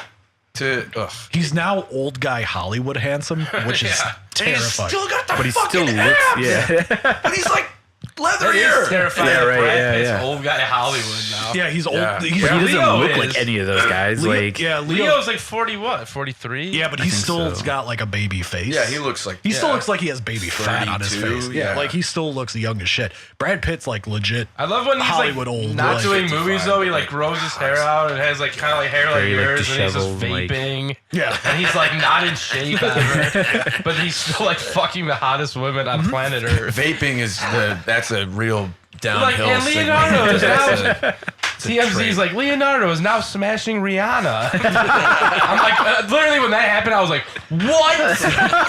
That's what I was like. Maggie's like, what are you doing in there? I'm like, what? what's all the commotion? I'm running in the wrong circles. Slam your door 3 times. That's where I pull out. Yell, fuck you, dad, for whatever reason. That's when I Yeah. pulled out Artie Lang and try to cut my body fat off me with a knife. Jesus, did he do that? Yeah, he like tried to kill himself. Yeah, I mean, dude, have you seen his nose? I saw the picture. Yeah. Mother I mean, fucker. ton of cocaine will do Don't that to you, do man. coke, kids. Oh, no, My do it. episode- Just don't do a lot, guys. The episode with Arton hasn't aired yet, so my drug story, bust yeah. story hasn't hit the airwaves yet. But like that DEA guy told me not to do coke, and Artie Lang's nose is why. That's mortifying. So Yeah. That's not a fun picture to look at. Yeah, He Google snorts that, guys. heroin too, which is gross. He's not got anymore. Snorts he's got a everything. whole host of issues. I feel that poor bastard. you know. He's fucking hilarious too. Oh my god, He's a it's funny unreal. motherfucker, Yeah, yeah. he's so funny. He's like the last of a dying breed of comedian that just got really into heavy ass drugs and just fell apart as a result. They're still out there. I'm sure, believe me, I'm sure they They're just but a none of them different reach like a height. I'm talking Yeah, like yeah. like Bill Hicks did a bunch of Yeah. psychedelics. Kinnison was a fucking train wreck. I'm talking like that era. Yeah. Right. So like your Bill Hicks, your Kinnisons, like that realm of dude that just like complete. Pryor technically too. Pryor fucked off Yeah. for He quite a lit while. himself on fire with a crack pipe. Yeah, like Yeah. and he's did all those amazing bits about it too. Like he at And he least was fucked able- Marlon Brando. Right. He did fuck Marlon Yeah. Brando. Yeah. Yeah. What? That's just Yeah. like out in the open there now. He's like Brando his fucked like ex-wife or something like everybody. that. Yeah. He fucked Marvin Gaye. He fucked Yeah, Brando was just sucking Richard and fucking Pryor. everybody. And Richard Pryor's wife just Like came out and talked about said, it. Yeah, that it did happen. yeah, like they were at a Hollywood party and they were That's just. very interesting. I wouldn't have expected that. I know. Yeah. Yeah. Pryor. Yeah, Pryor. Learned something new. Well, like I the, really did. Yeah. and this That's isn't. wild. Yeah, not to put. Brando would fuck anything alive though. Yeah, Right, Brando that was the clearly story. would. But for Yeah. him to be, He wasn't even like, I'm like- bi. He was just like nothing. He was just like I Just fuck fuck- everything. just fucked for the love of the game. Pansexual. yeah, Yeah. like he just Yeah, fuck I have everything. I have a buddy who came out as pansexual, and yeah, it was kind of like the thing. He was like joking, but I think mostly serious. The thing that like really got it through my head. I can't remember what character it was specifically, but he was something. It was an offhanded remark. It was very funny, but it was like very revealing. He was like, "Yeah, like I think Buzz Lightyear is super fucking hot." It was something like that where I was just like, chiseled jaw, big Right. chest. "Yeah," I was just like. I can get that. Yeah. Interesting. I Skinny never jean would legs, have. Yeah. like, yeah. He's Took like, you for don't a get me Woody started guy." on Kirby. I was like, oh, all right. Woody's face is too big. Buzz Well, was I don't know. chiseled. Yeah, that's He's fair. I have a buddy who looks a lot like Woody. His name's Terrence Hartnett, and he lives in New York. And he's like a Do we human want to Woody. flag that? I'll take Yeah, out the look last him name. up. Yeah, 1 R. Terrence Wait, no, Hartnett. stop it. Yeah. Do you want your buddy's name out there? Is that Yeah, okay? we're talking about He's bleeping been it. on a He's fine. gajillion podcasts. Okay. Oh, he fair does enough. comedy. Yeah, everyone can find him on. Okay. And I'm not gonna say anything weird about him. He's great. He's never gonna hear this, but Terry, I love you. You're fucking great. I should hit you up. There you go. Yeah, we know with some of the civilians, we try to block names if people call for Yeah, it. every So that once in makes a while, yeah. absolutely Just- perfect Yeah, sense. we're making just to make sure we Yeah, want to, and we cover it live, so it's always recorded too, just in case we want. Should to. just start rattling off last names, and then Bill has a bunch of editing to do. Please don't. That's cool that you do edit because I can't list the number of times I've been on a podcast and either me or someone else has like let something fly where it's like, oh, maybe, and then they're like, oh, we can edit that out. And then I listen to it and I hear the whole thing and I hear them going, we can edit it out, and they don't edit. And they it. don't. Were you doing? So Thank was it? you. I try to where I can. It's Yeah. hard. But yeah, if you don't It's mind hard.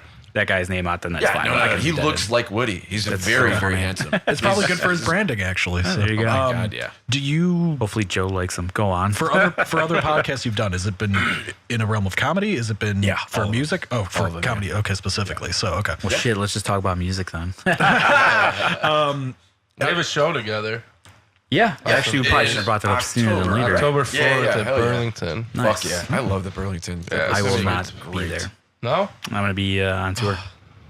Don't tell that's me. cool. Don't tell me singing Halo, Yeah. Bill. He's not singing it. I'm not he's just singing it, but I'll bringing be- the Oh, in gear out. Europe? Bringing it to Europe. Yeah, he's going to Europe. That's yeah, cool, dude. though. That's fucking Should cool be as fun, hell. yeah. Yeah, that's going to be What awesome. part of Europe? All of it? All over. yeah, So that's it should be pretty cool. I'm doing like 3 weeks out there, which is a bummer because that's a show I would absolutely love to go to. So what but is- And you'll so be missed there. Yeah, show wait, is so what- October 4th. Okay. Where is it at? Burlington. At the Burlington. yeah. Oh, even With who? better. Yeah. We've got a Baronair. We've got Thieves. Who Thieves, else? Yeah, that should be really fun. I think the last time I like Hold on. you get a kick out of this. So the last time at Burlington, we did a show on 316, Oh, yeah. and Rudy knocked it out of the fucking park. Yeah, we gotta do that. And I just never laughed so hard. Yeah, he did that, and it was just, Yeah, it was the best. It was the absolute best. Yeah, that was really fun. And you kept it going the whole fucking time As you until should. like I guess I did. there was yeah. only one time that you broke, and I think it was because like something happened with like Vince's pedal. And you're like, I can't. Oh, he's like, I yeah. can't do this anymore with this bit about this pedal. Like, Yeah. I got Well, nothing. yeah, 'cause I think I like, was legitimately trying to like vamp, and I was like, I don't know just- enough. they just ran out. I should have done more research, honestly. Dude, I Yeah, would have was been like, walking fuck. to every corner of the Burlington doing this shit, clanging the beers, like the whole. that's so good. Yep, there's a wealth of material. Yeah, there. just you in jorts with a Just leather tons vest of- and yeah. oh, classy. Yeah, that was super fun. That would have combined all the things I enjoy. It shows with LMI Okay, and Coronary. great, Oh yeah. cool. You want to hear the details? Yes, spill it now. what do you got? Well, Yeah, this is plug it. LMI. Plug it, LMI baby. stands for Lazy Middle Class Intellectuals. Oh, I was talking the show, but thank you.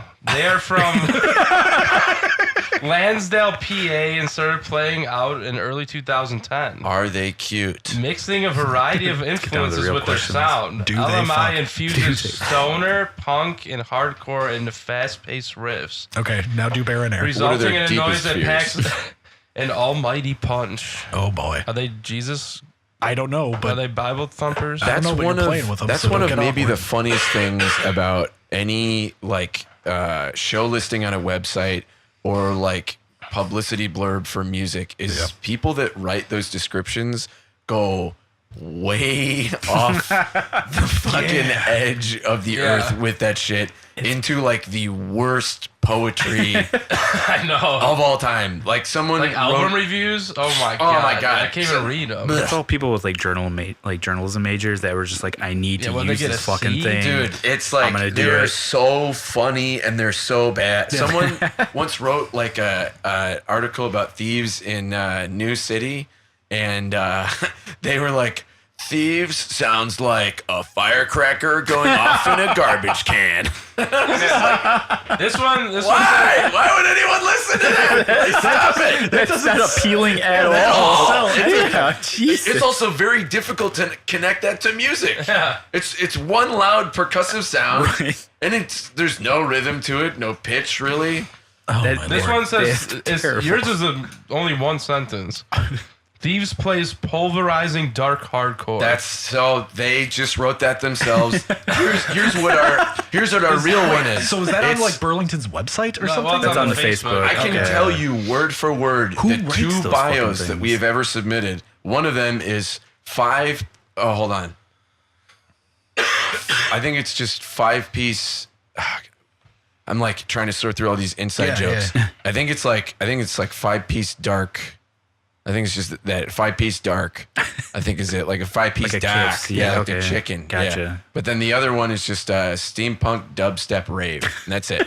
It's those two. All right. That's it. That's all you need. Oh yeah, are like in the fun. MySpace days when you could put the 3 different genres that your Right. band was. And Yeah, you it was never- perfect. Oh, we were And just you trying to come up because new wave, dubstep. I was trying to be silly. fucking gore grind. Whatever. I'm the not fuck trying to it is. remember that one. I think it's just 5-piece dark, which is pretty good.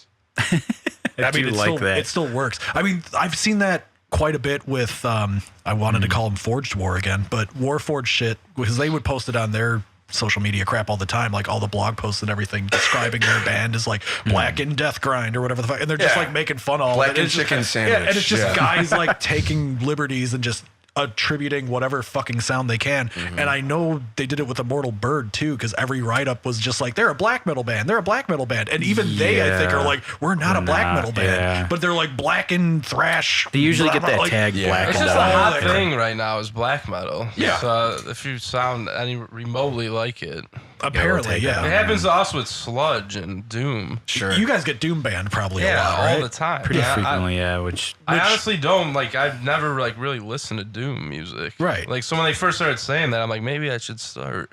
Yeah. no, it'll just ruin it. It's people have like there are a few of us in Thieves obviously that listen to black metal, but like there's a contingent of us that like really never pick it up to listen to. And it's so interesting when people are like, you guys are like a black metal band, but you're like not. And then we're like, oh, okay. Oh, and then nailed like, it. Yeah. And like a couple of us have been like, maybe we should fucking listen to some black metal to like kind of, you know, maybe shove this in a more cohesive direction. But those of us that like don't really listen to that much of it are just like, it's okay. If I'm in the mood, I'll do it. But like, no, yeah. If it comes out on a playlist, that's Yeah. one thing. I'm right? reading Coronaries though, and theirs is the best so Okay, far. here we go. Coronary is a 4-piece hardcore punk band from Chicago, Illinois. No frills and fast as fuck. That's where they should have ended it. Drop that second line. That's where they should have ended it, but then it goes. Oh, there's more. Lyrically touching on political and social No, topics. no, They pull yeah. music from inspirations from across the spectrum. Coronary is a speed junkie's wet dream, and then this is the God. best. This is the best part right here. I think this is. move away. He puts I think they pulled this off of their like site because then they also copied this part. Made by Brian, guitar vocals, Andy bass, Eric drums, and Ryan vocals. Oh, Jesus. I'm Like sure is that pulled that from Postmate by them? All 4 of them collaborated. They all worked really hard on Put this together. I Make think sure you they say just- wet dream. They just Like, copied and God damn pasted. Listen, it. dude, we had a band meeting and we Burlington sorted Girls. this shit out. The we want to describe ourselves as a wet dream, right? Burlington I'm should have sure saw that that and the- deleted that part instead of just copying it. And just like, I'm sure the stuff about the lyrics is like absolutely true, and like the stuff that they write about, and that's like well and good. But Yeah. first sentence, that's all you need. That's Right. it. Yeah. Just do that. What does it Super say about you simple. guys? well, ours is usually like yours. The one Yeah, it's just- sentence thing. They actually wrote 2. That's it. Baron Era is a band. Chicago's Barren Era emerged in 2015 with their debut album Tired Turns. Thanks. 4 years later. Done. They holster heaviness, ambience, and sludginess to provide a unique post-metal experience. Great. Sure. All right. That's how. It's You a guys little, didn't write it's that, a did little you? Come to the show flowery, for the but Barren yeah. Era experience. The Burlington. Yeah. Where I'll be 7 beers deep. Sweet ambiance, bro. Oh, yeah. Oh, God. Yeah, that shit is treacherous. Oh, my Lord. Okay. Yeah, they made that up because we don't. I think our bio says heavy. Yeah, right. Yeah. That's something like Isn't that. that how all it you is with like need. most bands? Like Yeah. it's usually just like a quick little blurb, Yeah. and that's it. You'd love it to be that easy. Yeah. Yeah, like- well, so when you do like the promo shit for an album, like when you're trying to get like people to review it, they Yeah. always ask for like a bio. Right. You have to fucking write. Right. Dude, So we just have comedy Nick ones do are it usually. fucking- Comedy bios are like the same way, but even worse because like people will be like, back in college, such and so had a real love for comedy, and then they decided to take a comedy class, and then that led to, and it's like just fast forward to the part that anyone gives a shit That's about. relevant. Yeah. It's always like In this 2013, he massive- bombed at an open. Yeah, right. But that was the last time. It's like shit like that. That's a bunch of uphill from there. Yeah. Just crushing it. They're Someone like make it a hilarious one, paragraphs. since they're comedians. Well, and that's the like thing. if I would say like Louis C.K. whacked off of him in front of him 5 times. Or like fucked Richard Louis Pryor. C.K. was recently Me Too'd because he or like recently made national headlines because he exposed himself in front. That would be really funny. Yeah. But like if you try to, I have a buddy that like lost featuring Weekend because he wrote like a funny bio and the headliner like read it and was like, "Fuck this guy, get somebody else." Whoa. Yeah, which is That's very a harsh. bummer. But then, Jeez. like, I don't know. There was a guy, Jason Heidemann. He's great. He wrote for the Chicago Tribune, and when he reviewed a show that I was on, he said like he said Rudy Schultz's hair and at the time mustache are always impeccable, and so he wrote that in the Chicago Tribune. So whenever people would be like, "Can I get a bio?" instead of writing a fucking 6-paragraph like essay about where I fucking started doing comedy and like the 0 credits that I have, it'd be like, the Chicago Tribune has called Rudy Schultz's mustache and hair impeccable. Done.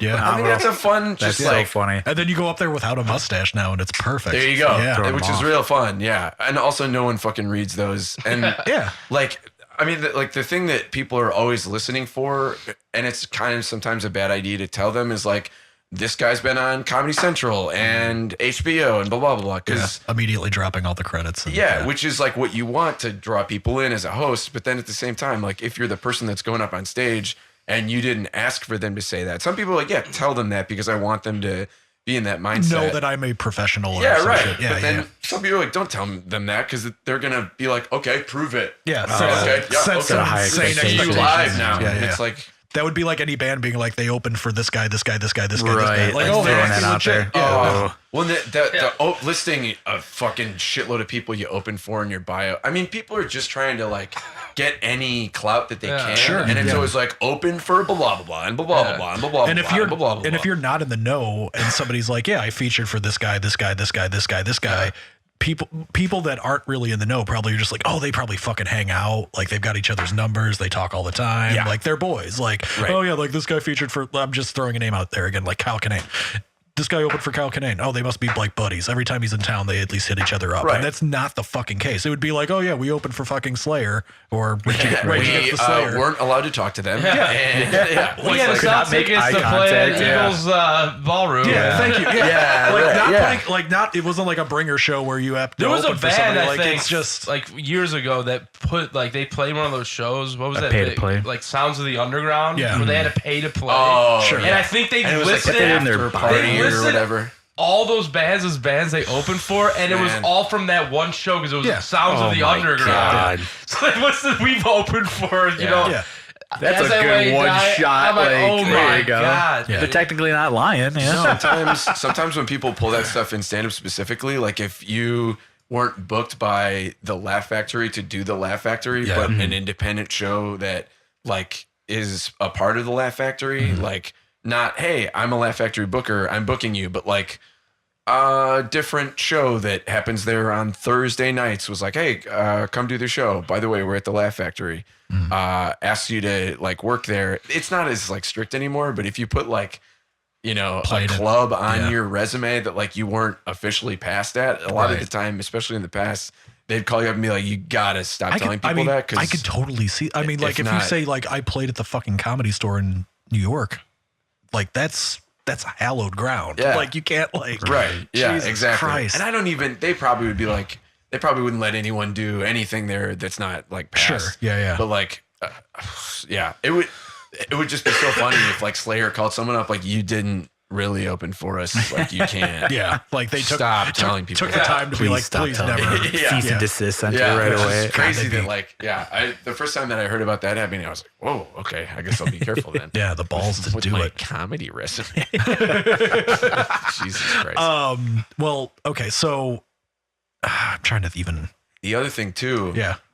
about telling people that you opened for somebody is if someone likes comedy a lot, telling them like, I opened for Kyle Kinane, could be like, oh, cool. What was he like?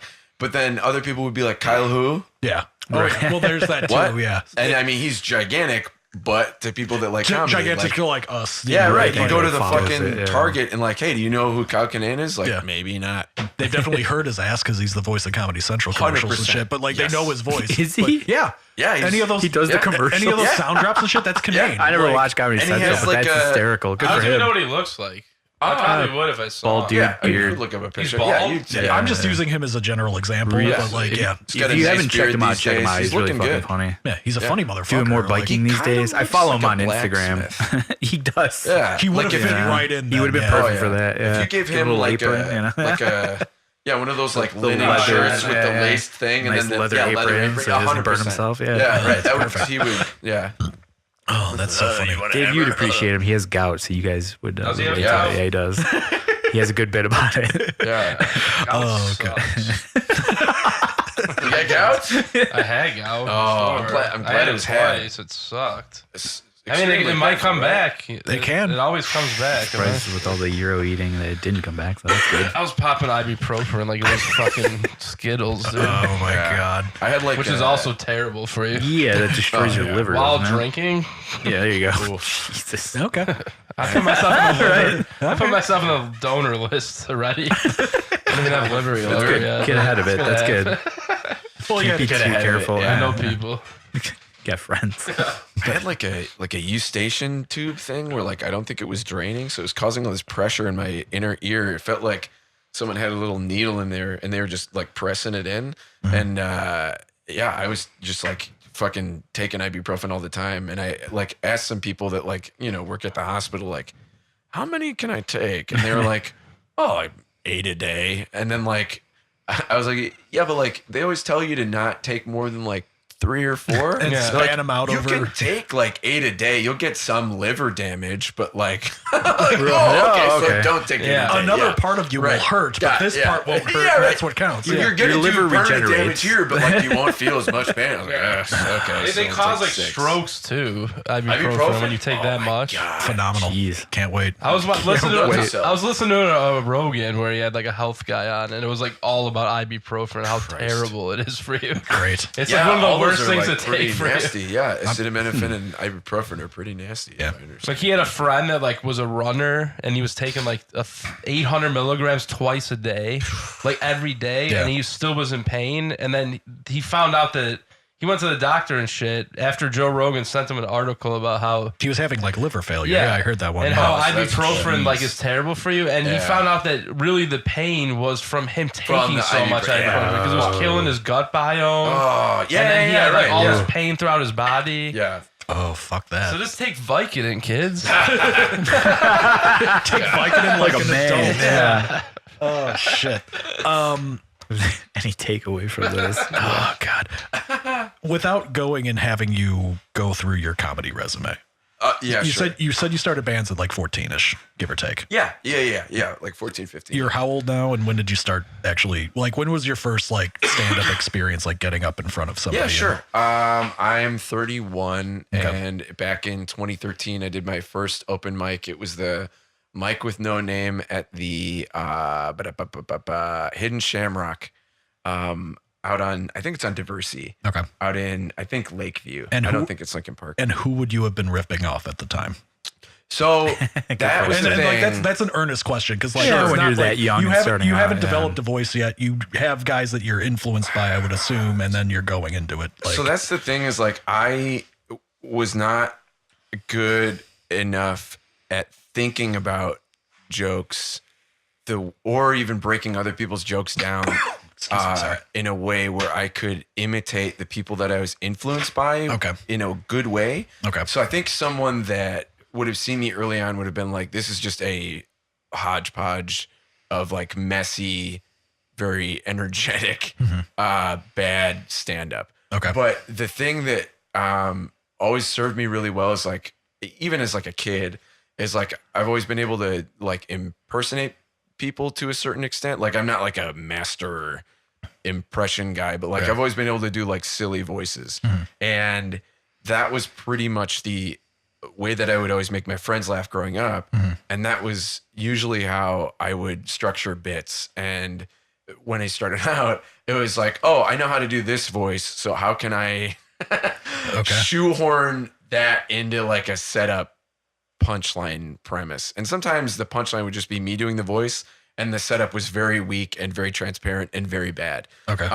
So I guess you could point to like Dana Carvey or like anyone like that who was like had really voice driven stuff. And I liked a lot of those people, but they weren't really who I listened to. Like the people that I was really into were like Lewis Black. Sure. And like just like everybody else who was my age, Dane Cook. Yeah, because you're talking 2013, you said, correct? So like that's a very specific. Yeah. Okay. So and like Louis C.K. Well, and Dane Cook was kind of already like he had already blown up. Yeah, and was already past the point where I was like super into him. And if you were doing high energy shit too, I mean, he's perfect for that at the time. He is, for but sure. I was not high energy in the good way that he was when he was like blowing up on Comedy Central. I was so unpolished and fascinating. Didn't know the structure, and yeah, it took me a long time to learn how to just write a joke, which is everybody, but sure, like yeah, like most of the stuff that I still do or was doing is like very heavily entrenched in like character or voice. And there's like other punchlines thrown in there because you can't just, I was about to say, you can't just get up in there and start doing voices, but like Maria Bamford's fucking incredible. And that's a whole different thing. Yeah. She'll literally just get up there and like do a voice that like no one knows what she's doing, but like it's very funny. She's so good. Yeah. Oh, she's incredible. God. She's like a weird alien. Yeah. One of the best. I love her. Yeah. You can't place her on anything. Like Yeah. She's like, she's a force of nature in the weirdest way. And also like super insecure and down to earth. I like, she blows my mind. She's really cool. But so 2013 was my first open mic, and my first showcase was maybe August 16th. Yeah.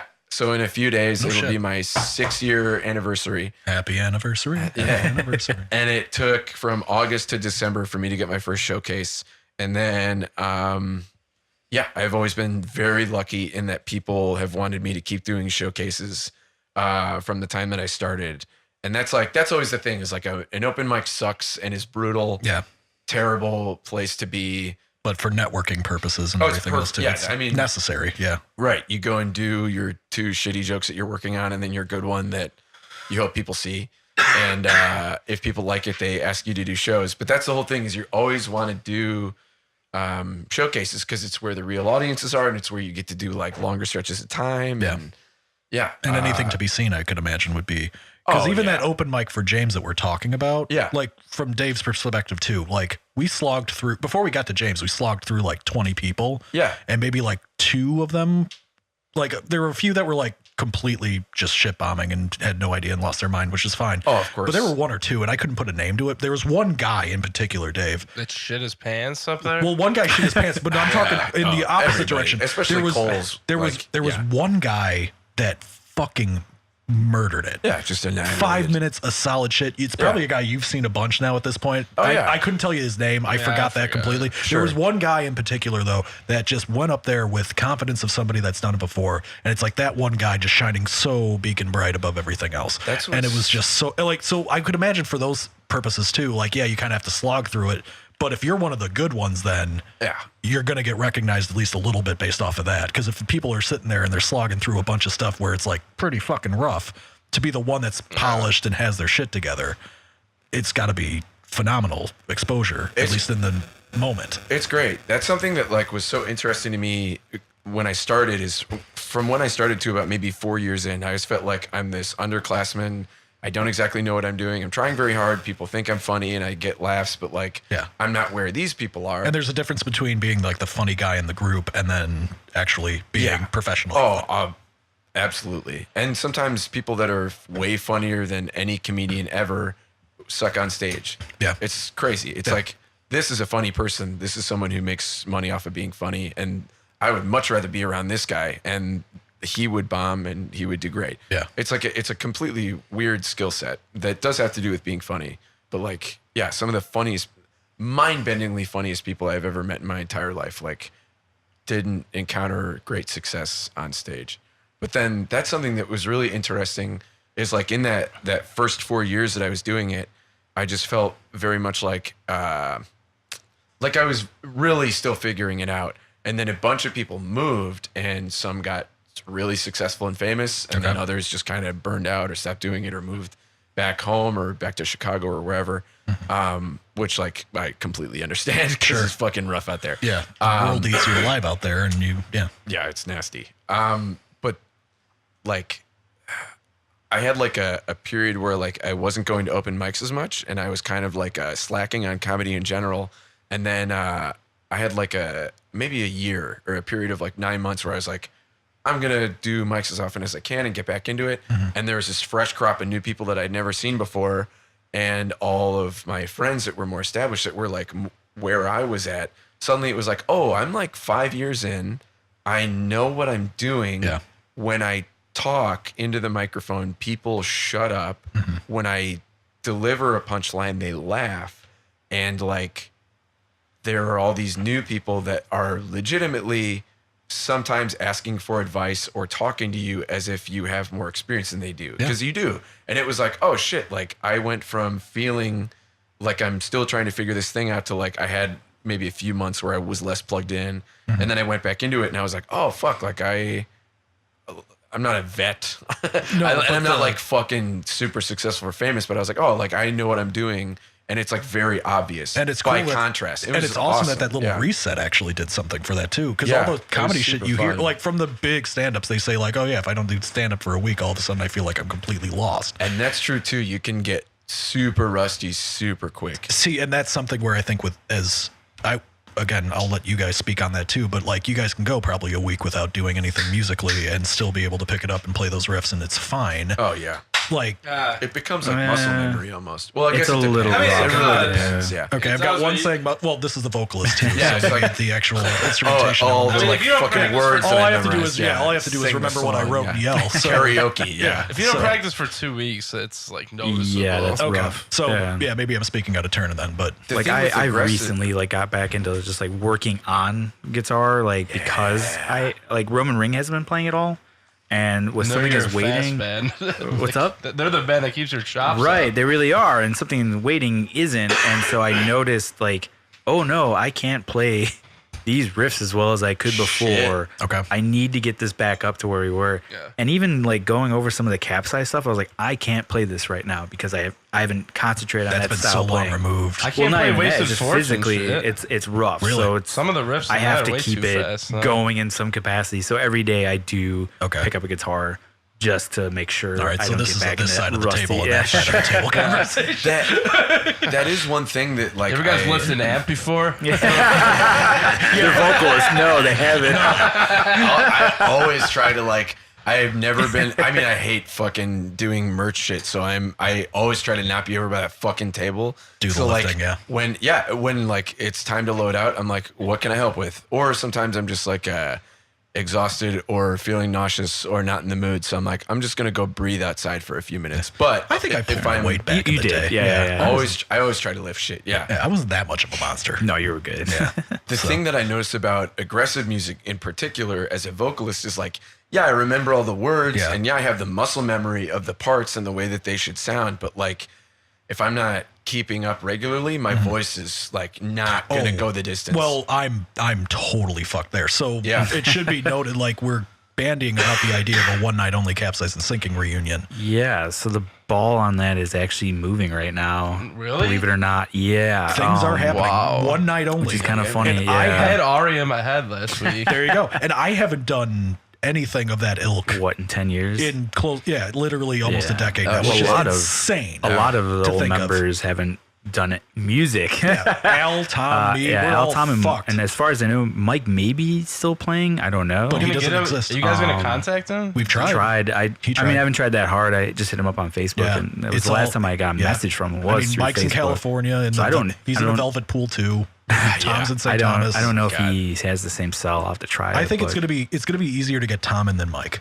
But going back to that though, like that muscle memory element of it though, like I'm totally fucked there. Like that's going to take me weeks just to try to dig that back out and get that going again. You're definitely have to work on it. Yeah, because literally, like if I pretend to scream to a song that I loved from 2005 in my car, it's immediate. It's fun. Voice blown out, shot to shit. Yeah, afterwards. Yeah, It's terrible, dude. And I've got hit up one in Danny me. and get his I vocal should. warm-ups, Yeah, man. I They work really well. might have to because I don't want to fucking embarrass myself. Like if I'm going to do it one night only, I do not want to fucking embarrass I myself. can't imagine like Adrian right now. They're playing like every night for like 3 weeks. Yeah, That's gotta be- rough how on a do you do vocalist. that? I don't know if I could pull that off. Well, Like, I don't Even think like I've that? written smart enough for that. Like, Right, you don't think about that no, for longevity me, it's aspect just of having like, to do. I'm just yeah. pushing, and like, if I hurt my voice, whatever. Yeah. But like, Yeah, Yeah, you I got don't- time to recoup between shows. Yeah, dude, no, that if I- happened if I was to touring, oh my god. Ryan in Soil once when I did that like All Their Remains tour. That was like 2.5 weeks, I think. Okay.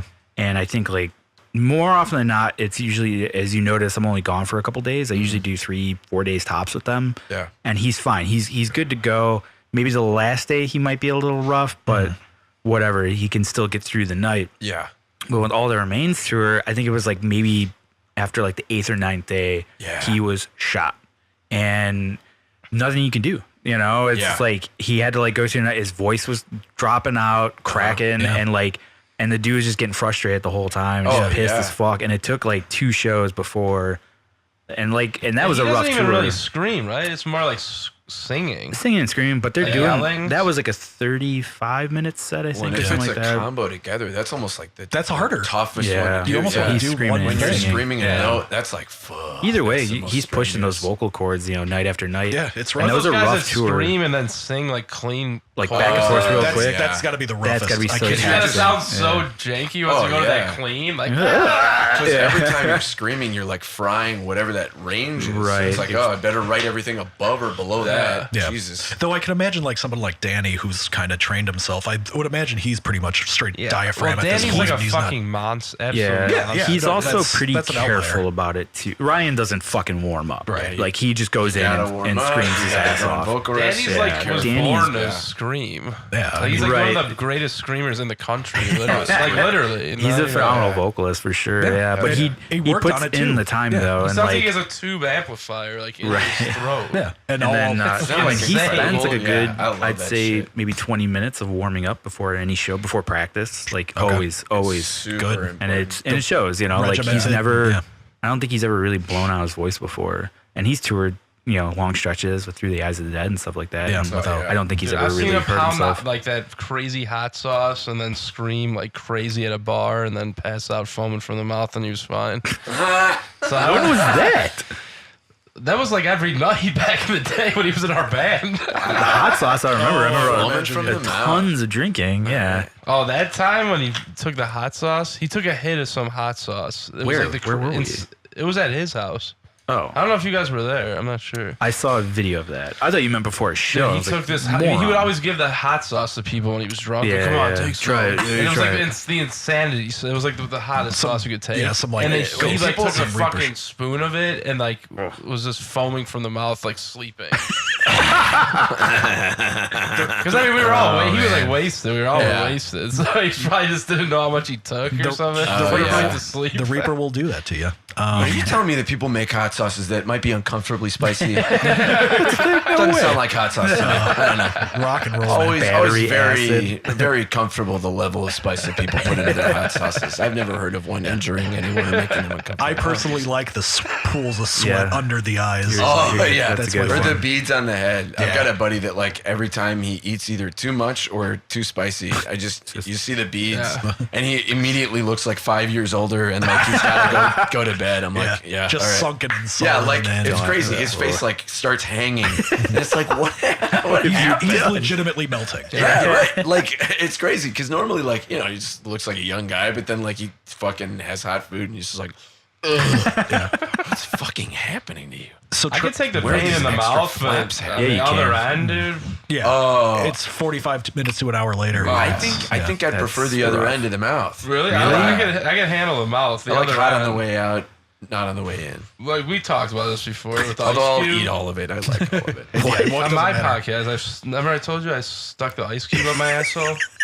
I Did it literally work? did. Yeah, I had There's no other way that choice, worked. dude. Oh, that sounds uncomfortable in its own right. I like shit, and then instantly was like, "Oh my god!" Like I can't. I was like gripping the toilet, then I was like getting up, like going like this, like and then I like was putting water up it, and I just grabbed ice cubes, or like I've never had it that insertion? bad. just Yeah. rubbing it on my butt. What style of ice cube was it? This was not crushed, like the regular. Chicago. Like a little like Give him the old Chicago the, cubed, my like friend. the 2-inch one, or was it Yeah, a like square? the- Or oh, like yeah, the, like yeah, it looks like a cold little draft. boat. Yeah. Go get some ice, my friend. It's that. You'll know what I'm Oh working yeah, with. the frostbitten white cloudy little boat. Yeah, that would be perfect. You'll know what I'm That'd be working great. with. A little crescent moon one. Yeah, that's the one. Exactly. Yeah, it looks like a little Nice boat. elongated. Plenty for. Yeah, I didn't know what to do. I thought I was like in hell. It was the What worst did you feeling have? in the world. Oh, yeah. What was it that you had exactly? Do you remember? Probably mango habanero. From, I like that one. I love that See, I don't one, like habanero. but that one Wingstop claims fucks my another one. butthole up worse than any hot sauce. So I there's- need some hot shit. they do that like Scoville unit rating, right? Yeah, yeah, and I had made a real stupid habit, I think over the winter, of just eating habanero peppers because I thought it would be fun to just kind of try and get used to being able to eat that amount of heat on a regular basis. And you always see people like, oh, like you ate a habanero. And I was like, oh, okay, I'll check it out. So like I had a few and they were fine. They were real hot, but I just get sniffly for a few minutes. It wasn't a big deal. But those habanero peppers specifically have a range of 100,000 Scoville units to 300,000. Yeah, like some of That's them are quite not a jump. fucking around. Yeah. And so it's like 3 times. So I had Not everyone's created the same. Right. Well, it's like Totally not jalapenos. all. Sometimes they taste like sweet peppers. Right. And then And sometimes then they're like others hot as whoa, fuck. wow. Yeah. Yeah, right. And that, like, I'll never forget. I was like, oh, these are fine. I could easily get used to this. And then I had one that was clearly on the other end of the spectrum, Yeah. and it just like ended my life. But only for a few minutes. That was what was so remarkable. Is like I was like sweating, nauseous, and like, oh, I gotta lie down. And then I laid down.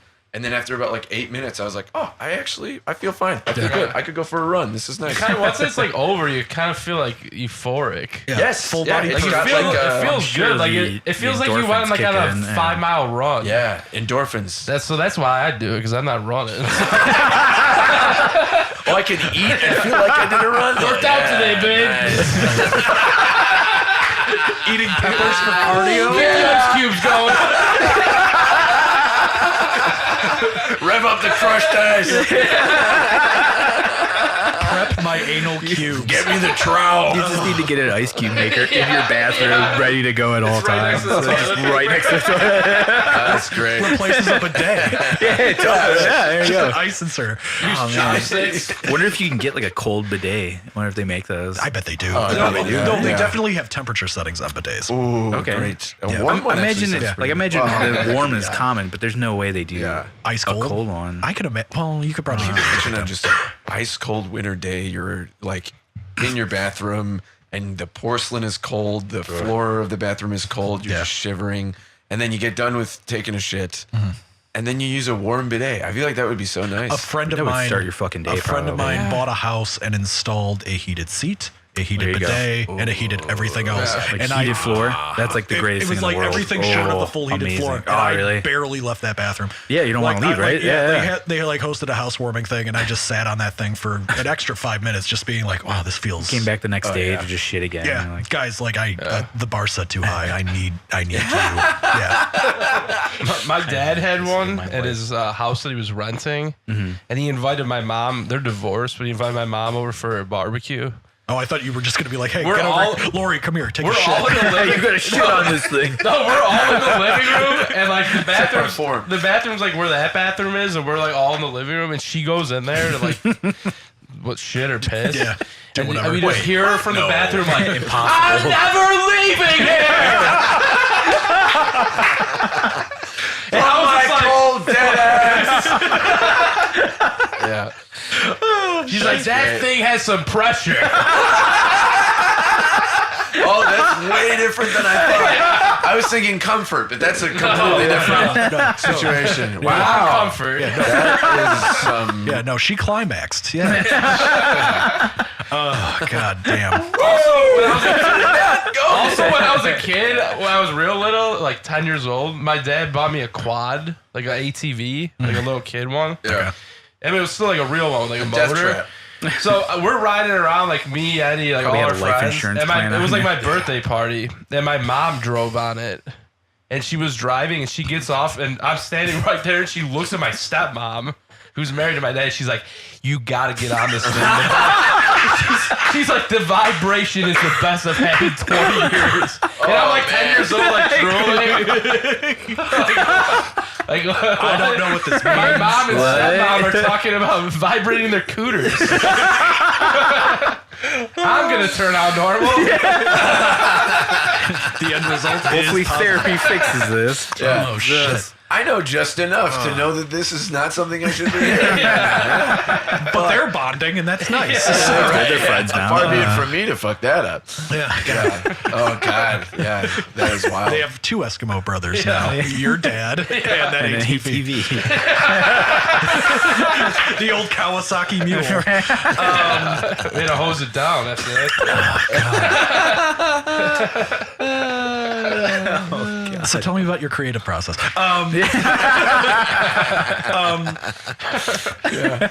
Legit though, like trying to go back to some semblance of those questions. Yeah, sure. Because there is an interest, at least on my end, because Yeah, sure. I'm fascinated by all of it. And Yeah, man. my big thing when I knew you were coming on the show was the idea, this little branch thing of the nothings for no one crap, even though there's some music element to a lot of this. The dichotomy that still exists, obviously, like we already kind of touched on it with you kind of using a different part of your brain in terms of at least writing or anything. Like the source of whatever you write lyrically for Thieves is completely different from you writing set up my punchline, God, whatever the fuck, or like any tag or whatever. But let's go into the live performance element, because Thieves is known for pretty high energy shows and all that element Sure, too. yeah. So like you've got that element, and then whatever you're doing now presently in your stand-up, you said you were high energy in your youth of doing it. I don't know exactly stylistically what you're doing now, but like do you pull performance from a similar vein? Like is there to me it's the crossover between the two, because I feel like it's a definitely not necessarily like left brain to right brain, because it's all an artistic thing. Yeah. But are you seeing any, like, is the endorphin rush similar to like playing a music show and it getting a laugh? Is there any crossover at all that you find in doing any of that, if you know what I'm saying? So, stand-up can unfortunately, it's supposed to be fun, right? Like the whole thing is supposed to be fun, funny. Yeah. And sometimes it is. But then sometimes for me, it's like, it's just like pure pressure. It's just like, if things are going acceptable, that's like not quite good enough. And you still kind of hate yourself. Yeah, and it should be excellent. And if it's not, I hate myself. Okay. And if it's going badly, it's like, oh God, Yeah. like this is going to be like a week where I just feel like absolute shit, which is me. And like, I mean, and that's bad. But like, it's also, I feel like for a lot of people, it's natural. It's certainly natural for me. Well, everybody's their own worst critic for sure. Oh my God, yeah. But when it goes great, it's great.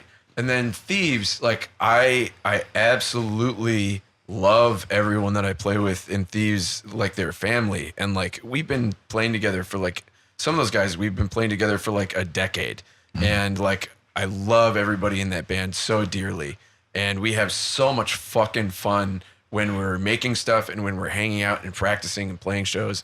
But there's this brotherhood element as opposed to you literally being on an island by yourself, effectively. Yeah, and there's great friends that I have through comedy too, but we're not making it together. Sometimes you're not there's climbing like in a van with them going to shows together, and and sometimes you'll make like a skit or something, or someone will say, "Hey, can you come do my weirdo sketch show?" And like you get to write something together, and that's really cool. But Thieves, when I'm on stage, people always like. They say all kinds of platitudes to you where they're like, yeah, like just have fun up there, or like, oh, it's got to be so cool, like whatever. And Thieves for me is like always pressure, and the most satisfying feeling that I get from it, or the most positive feeling that I get from it, is like satisfaction. Like I gave it my 100%, and I put everything in, and I sounded good, or I'm like I didn't put enough in. Or I didn't sound good despite the fact that I tried very hard.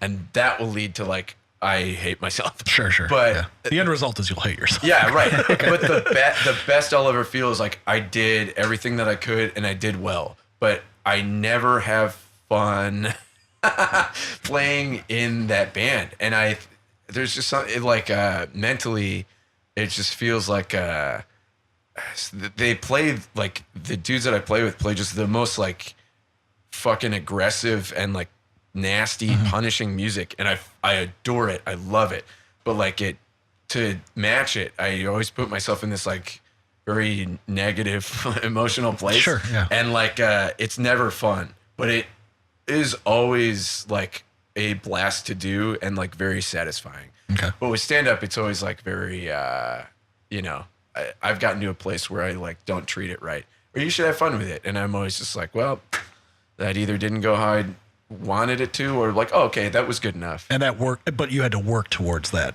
Yeah. That's probably your 5-year gap you're talking about. Like that first 5 years, if you ate shit, you felt fucking.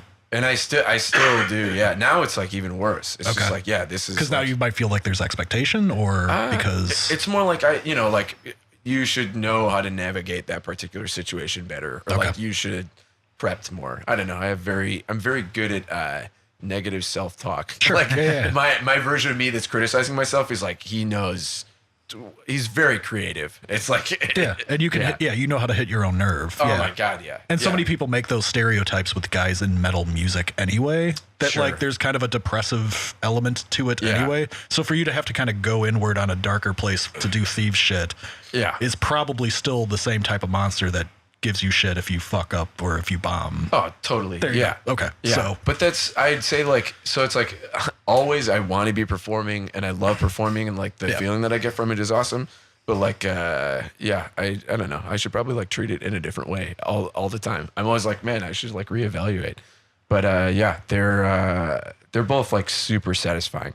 I love doing both of them, but they're like extremely different feelings. Yeah. Okay. Yeah, and they come from like completely different places, not just creatively, but like, while I'm doing them, they feel. Yeah. I mean, when you're doing, different. not to speak on your band, but you guys can literally incite violence in your band. Like that is if you get super a sick interesting. you get a sick mosh part going. Like, you guys are super moshy or some bullshit. But like, but you get some part of riff like in there, and then I've you killed see people that listen to you guys. but like you literally what's that Green Room movie? It's like, you see a crowd of people. I did her shit. I'm like, fuck. Yeah, but like from your perspective too, because you're not necessarily playing the instrument. You see this sea of people.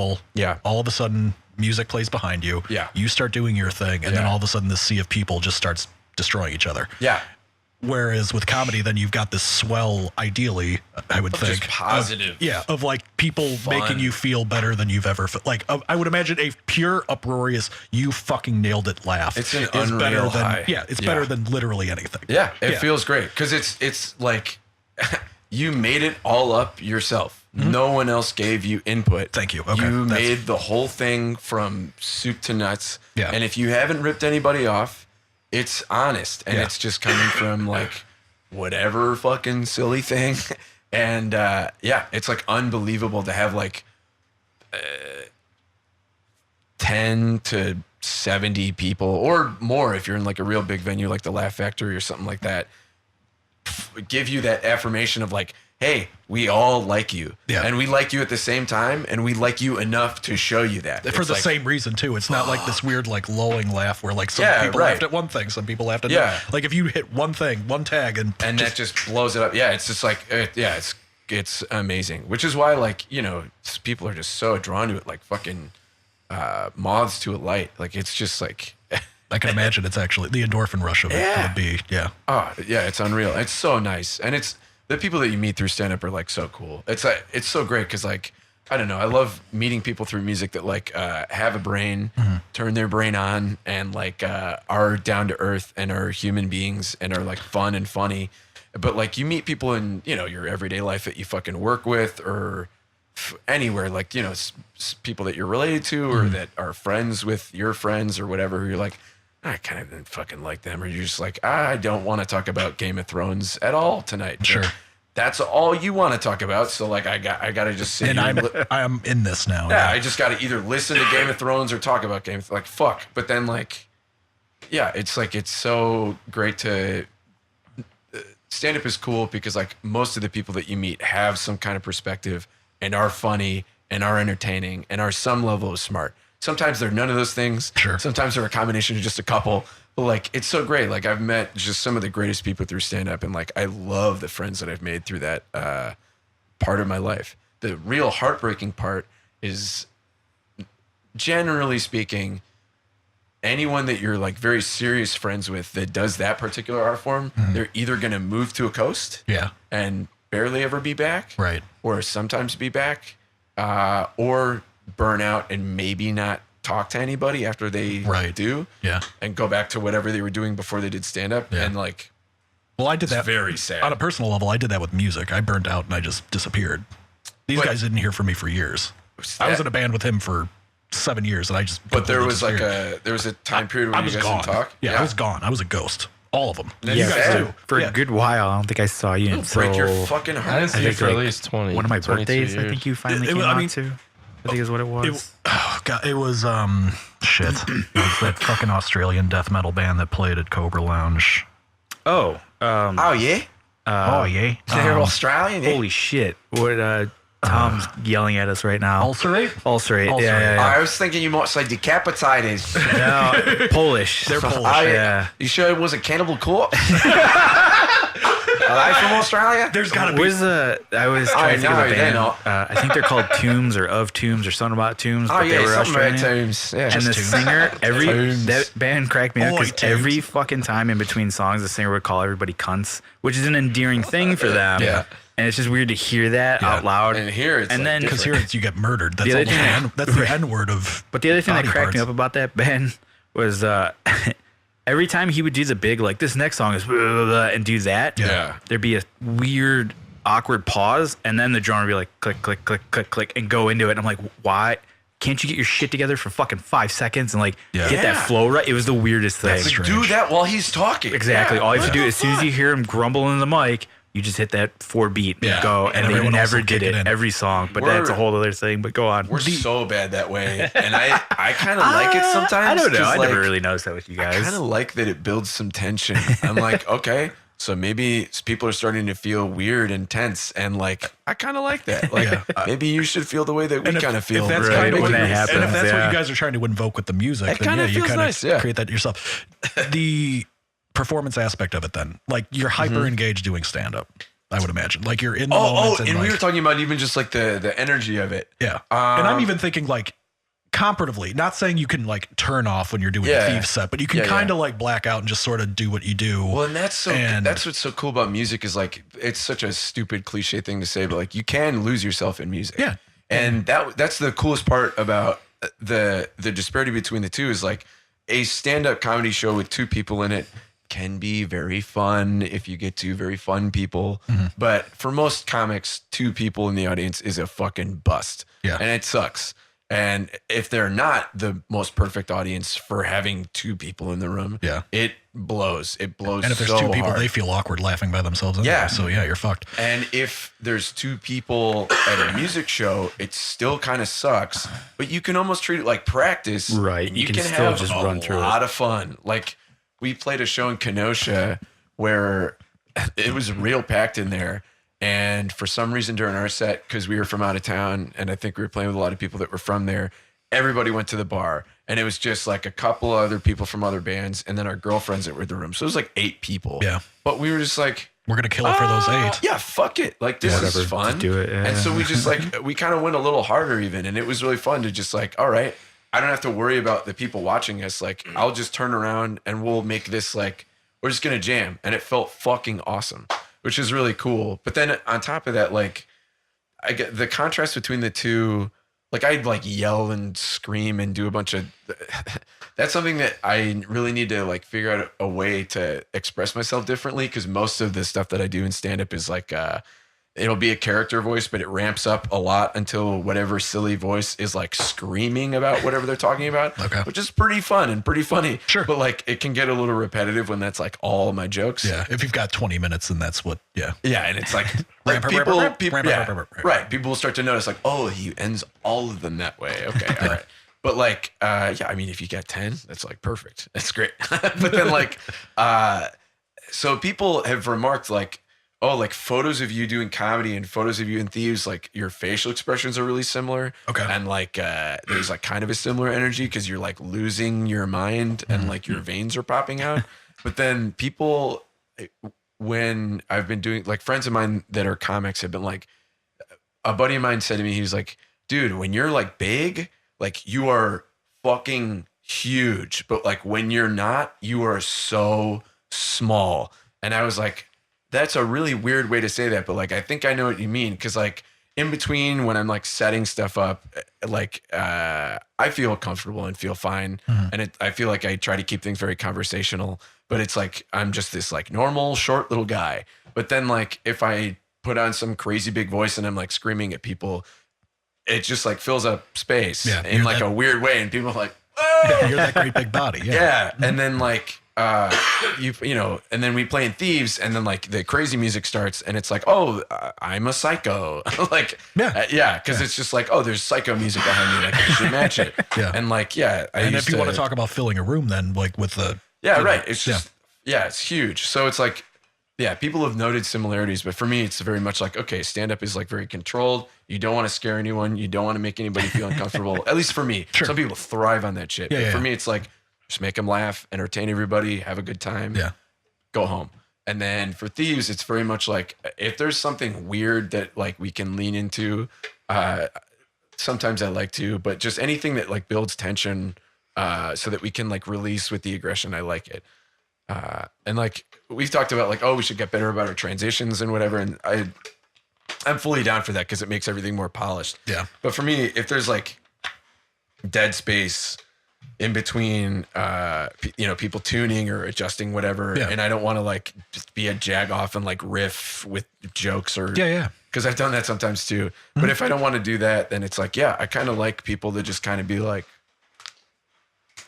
it's like you're holding their head underwater and then you're pulling them back for a second, dunking them back in. Totally. And like they kind of like welcome the noise more. It's like anytime I think about it, I'm like, that's kind of fun. And you know instantaneously when people start feeling uncomfortable, because like some dude in the back who like knows you will be like, like they can't just bear with the silence. Quiet. And like feel the weight. They're just like, it's like whatever fucking thing, like inside joke or like play fucking Freebird. That's always one. Hacking bullshit. The fucking Freebird guy. Get out of here, uncle. Right. And it like I just love that like when people start yelling shit, it's like, oh, I can tell that they like feel it. They feel the tension.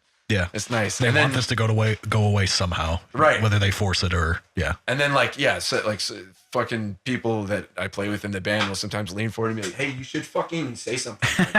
And then I'll be like, "Yeah, okay." And then like sometimes I won't, and I feel like a dick, but then I also kind of like it. I'm like, this is neat. That's good. Yeah, that's interesting. I want to make people feel it a little bit. Yeah, I mean, if that's that's part of what you're getting across, I mean, you're going to aim for that just too. Maybe a little performance arty, but like, I don't know. Which is okay. I mean, you can say there's a performance art element to either side of it without being a pompous dick. Especially like, we haven't had a word said on stage in 4 years now. That's which is really weird. That's so nice. I do love we get the up, way that set goes. up, do not stop, and leave. That's phenomenal. Fucking great. There's no thank you. There's no acknowledgement either. Like it's so good. Like you guys get up there and then just go. Yeah, and speaking from my limited, in comparison, experience with it, like Capsize back in the day, I used to riff like that in between songs. I would. It was my version of that was kind of like half the show. Yeah, like literally like you had like the talent for it though. Thank you. So it works. This guy, this guy yells, and then all of a sudden he does like 2 minutes of bits that will do whatever with it. He'll just say shit. He'll talk shit on the venue, the guy that booked it, the fucking bands that one opened. of the bands,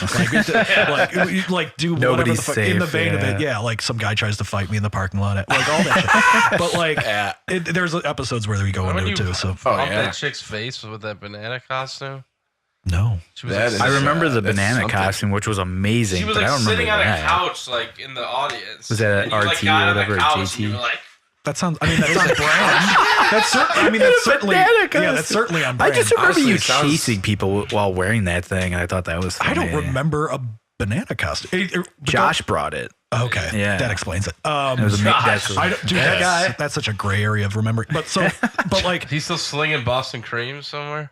No, he worked for Dunkin' Donuts. Oh, that's why he left the band. I mean, Boston creams. Yeah, Boston cream donuts. Sorry. Well, so around halfway through the arc, you brought in the I kind of harnessed it and streamlined a little bit more, but I still gave you time. Yeah, in between a couple spots. But like for the most part, then we started kind of incorporating some samples. Things got a little tighter. Drummer was playing to a click track. So everything was pretty much, this is going regardless. Yeah. And if we're talking again in just framing it in the element of the performance art without sounding like a pompous dick, but like the actual blob of like a 35-minute set or a 40-minute music set or whatever the fuck, for that chunk, then it seems like a more congealed is a really gross way of describing it. A more concise, like actual singular piece. Like you guys get up there, you do whatever, you don't say a fucking thing, you That's get great. off, and then everyone else can be like, whoa, that's so Right. Like, Yeah. you know, they can do that. What just happened? Like an insular piece as We opposed do art.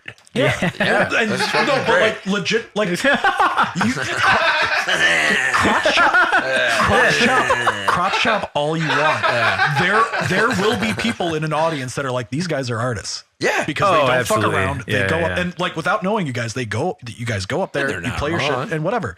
Yeah. And then if they talk to you for 5 minutes, they'd be like, okay, they know how to jump around and do whatever the fuck too. But like, so Gotta like keep that that mystery honing, alive and never but like talk to that anybody. honing in of it is really interesting in terms of that, because it's bigger than yourself. There's a group behind you. There's an added element to it, as opposed to you doing stand-up, which is singularly you, your message, no backing. Yep. It's literally just like, these are my thoughts that I hope I didn't rip off from somebody else. Yeah, Or heard that's- through. Have you ever been popped for that? No. The stuff that I tend to write about is like very specific to me. I mean, and I'm sure it's like not that original. Like everything's been fucking done before. Yeah, eight I mean, times. yeah. But like, no one's. If anything, like some people have been like, oh, I heard something that was kind of similar to the thing that you were doing. But it's like, I mean, like I have like a joke about like a Mickey Mouse watch, and like I remember you had a video that joke is Yeah. hysterical. Oh, thanks, man. It's so good. It's stuff like that where it's just like it's my fucking life. So it's like no one's got like no one can. Be Okay. like, Yeah, it's very. oh, that was singular actually like too. my past, my childhood. So nobody's I come, had that so nobody same- when you were on the come up, like when you were slogging through, there was no Yeah. guy that was like, you ripped that off from, like, have you ever had that? No. Which I Awesome. feel really thankful for. Yeah, but knock on then, good, yeah. honestly. But then also that's because like I do like, you know, big weirdo character voice shit. So many people that are like just better stand-up comedians than I am in terms of like what stand-up is in its purest form are just set up, punchline, tag. Yeah. Set up, punchline, tag. And like those guys, I feel like jealous of what they can do because their brain just susses that shit out so well. Yeah. And they can like just tack on similar like thoughts. And they're like their thought web of things is really nicely connected where it's like, oh, the gym, here's these 5 funny things. And then I can make those all into just like this nice rhythm. And it's just tight. Yeah. It's so fucking perfect. And you could branch that last gym bit into something else about dating or something like, Oh just, my God. like, Yeah. And they, when you get things that are that organized mentally, it's great. Cause then you can like, oh, how do they like that? Not so much. Then I can do this. Oh, they like that. Let's do this. The rhythm's perfect. Let me top it off with this. Cool. Moving on. And it's just like so structured and it's so nice, but they're trying to hinge on so many things that are like universal to people. Okay. That you'll get 3, especially with like amateur comedians that are not quite on that like crazy professional, like unique thinker level. Yeah. Where they're really trying to look at stuff in like a crazy way. You'll go to a stand-up show and you'll hear 12 jokes about Tinder. You'll hear 8 million jokes about weed and jerking off. You'll hear we heard all that. Yeah. It was, tons and tons of Tons shit of about Tinder. fucking Uber. it was and, Tinder. like, Yeah. It was All of Tinder. it was Tinder. And the Uber, one guy, Tinder, Instagram, and the one Facebook. guy at that open mic show that was good did the Tinder shit too, but did it in a much better way. And Was presented he the himself. one with the curly hair? It was shorter. It was mildly curly. I feel like if the guy was in the room, you would have remembered him at Yeah, least. there was only 2 people out of 30 that were good. Legitimately, that's what it was. Wow. And it was a lot of, Oh, does he have like really curly hair? I thought he had like kind of Jewish curly, like Ah. type, like. Hold on. it Or wasn't was that a different guy that bombed? I don't the know. guy that could be. bombed had the that longer Okay, hair. yeah. This guy I remember That guy had, had to get off. He did worse than James, and he was clearly Yeah. he clearly has done it before. Is that the guy? I think, yeah. That's Let me my see. buddy Tucker Millett. He's very funny. That Yeah, I guy, think that was him. that dude Yeah, he's did 5 minutes of solid shit, and He's he walked great. off the stage, and I went, this guy's got it. He's great. He just came out with an album, Dancing on the Titanic. Tucker Millett. Oh, fucking A. he's great. But then also that show, the mic in particular, is run by this girl, Sarah Squirm, who's fucking phenomenal. She was funny too, and her little bit that she was doing, like the interstitials were great, but her setting the shit up, she was phenomenal too. She was great. She was very Is funny. that her name? Sarah, real name? Her name is Sarah Sherman. Oh. Yeah, but Sarah Squirm, look her up. She's so fucking weird and funny. She has a late night commercial that she did with Adult Swim. Okay. Where cool. they literally ran in at infomercial times. Like they play it at 3 a.m. Yeah. And it's a fake infomercial that she used to do on stage. I think she still does it. But she has this super weird, violent, fucking gross comedy show where they always have an instrumental electronic artist play, and it's called Hell Trap Nightmare.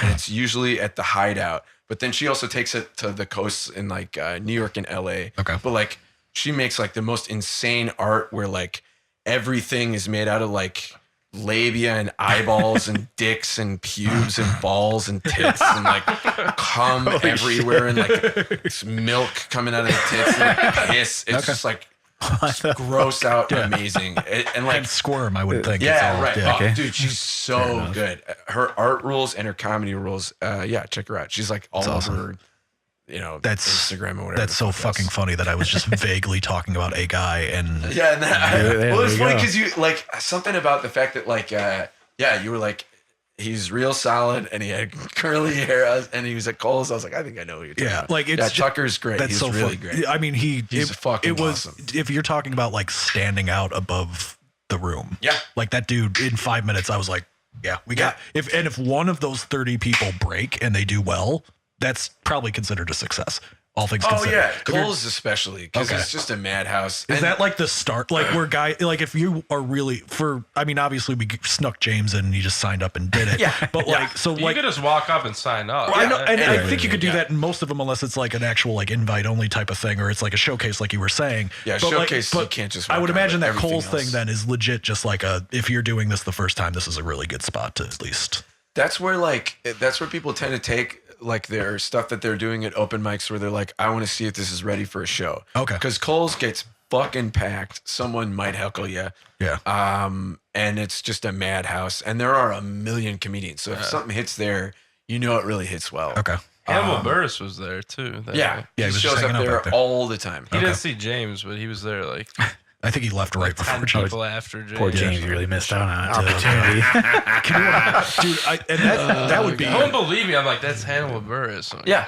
I would. No, that's 100%. I'm it's He's definitely everywhere. him, dude. Yeah. He's all over Chicago. He's hard not to point out. Yeah. Yeah. Keep going. I got to piss again. Oh yeah, go for it. Yeah, Hannibal Buress is he just shows up all over the town. Yeah. Oh, that's just funny. Tons of comedy shows. And he'll just show up and be hey, can I do time? And everyone's well, we had a different headliner planned, but why don't you go ahead and close her out because you are super famous. So it's Fair enough. Okay. Yeah. Yeah, he's He didn't even do a set though. Oh, really? He's just hanging out? He showed up. Yeah, I he guess stood so, behind the bar, with the bartender for Very interesting. not long, and then he left. Because it was almost just over. hanging out. I think he just came just to check it out. Yeah. It was That's- I packed can that see that's night cool. too.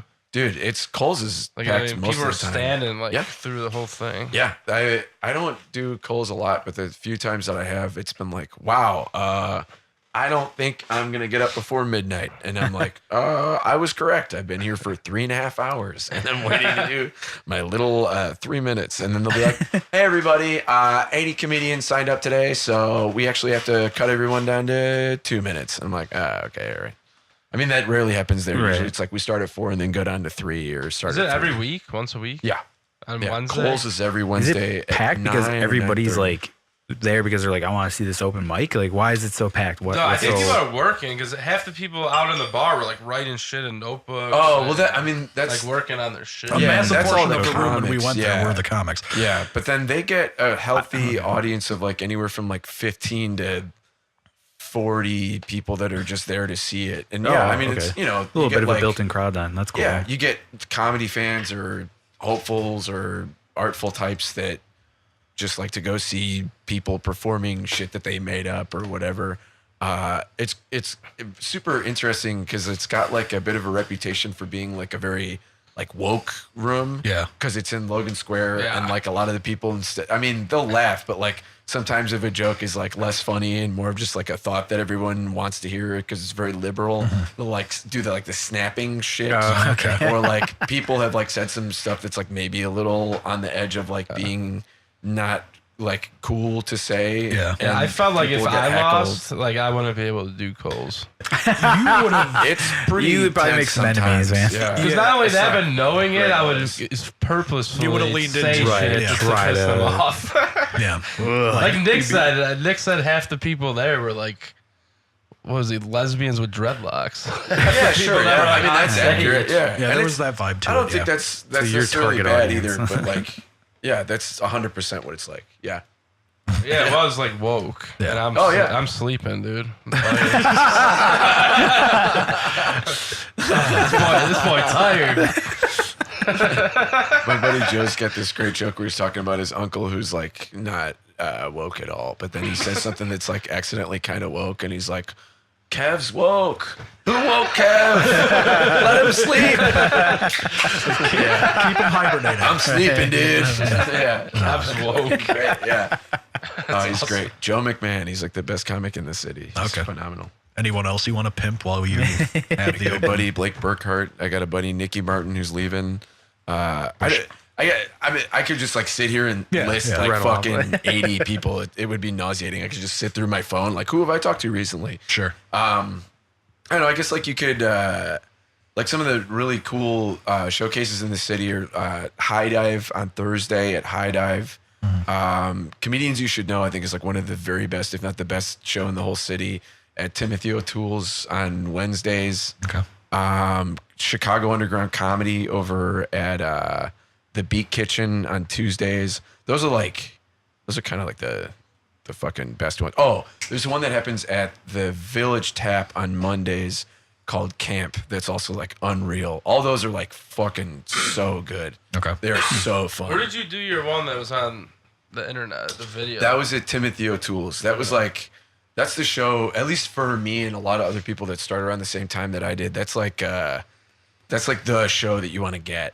And it took me like 5 years to get on it. But then when I got it, they let me know like 9 months in advance. They were like, it was fucking January. And they were like, hey, we're going to have you on in September. And I was like, oh, okay. Yeah, you've got 9 minutes 9 months to either sharpen your shit up or completely psych yourself out. Right. So for me, it was like, let's just fucking do a shitload of stand-up. And it was awesome because like I went in feeling like super prepped, and it went like exactly, well, not exactly the way that I wanted, but like almost exactly the way that I wanted. It was like one of the best nights of my life. It was so fucking It was great. Nice. I Thanks. watched Yeah, it it. was really funny. That's cool you fucking checked it out. Yeah, yeah, hell absolutely. Way more people have watched it than I thought. That's fucking cool. And my girlfriend loved it too. Oh, no shit. Fuck yeah. She was Thanks, like, that man. Mickey Mouse thing's hilarious.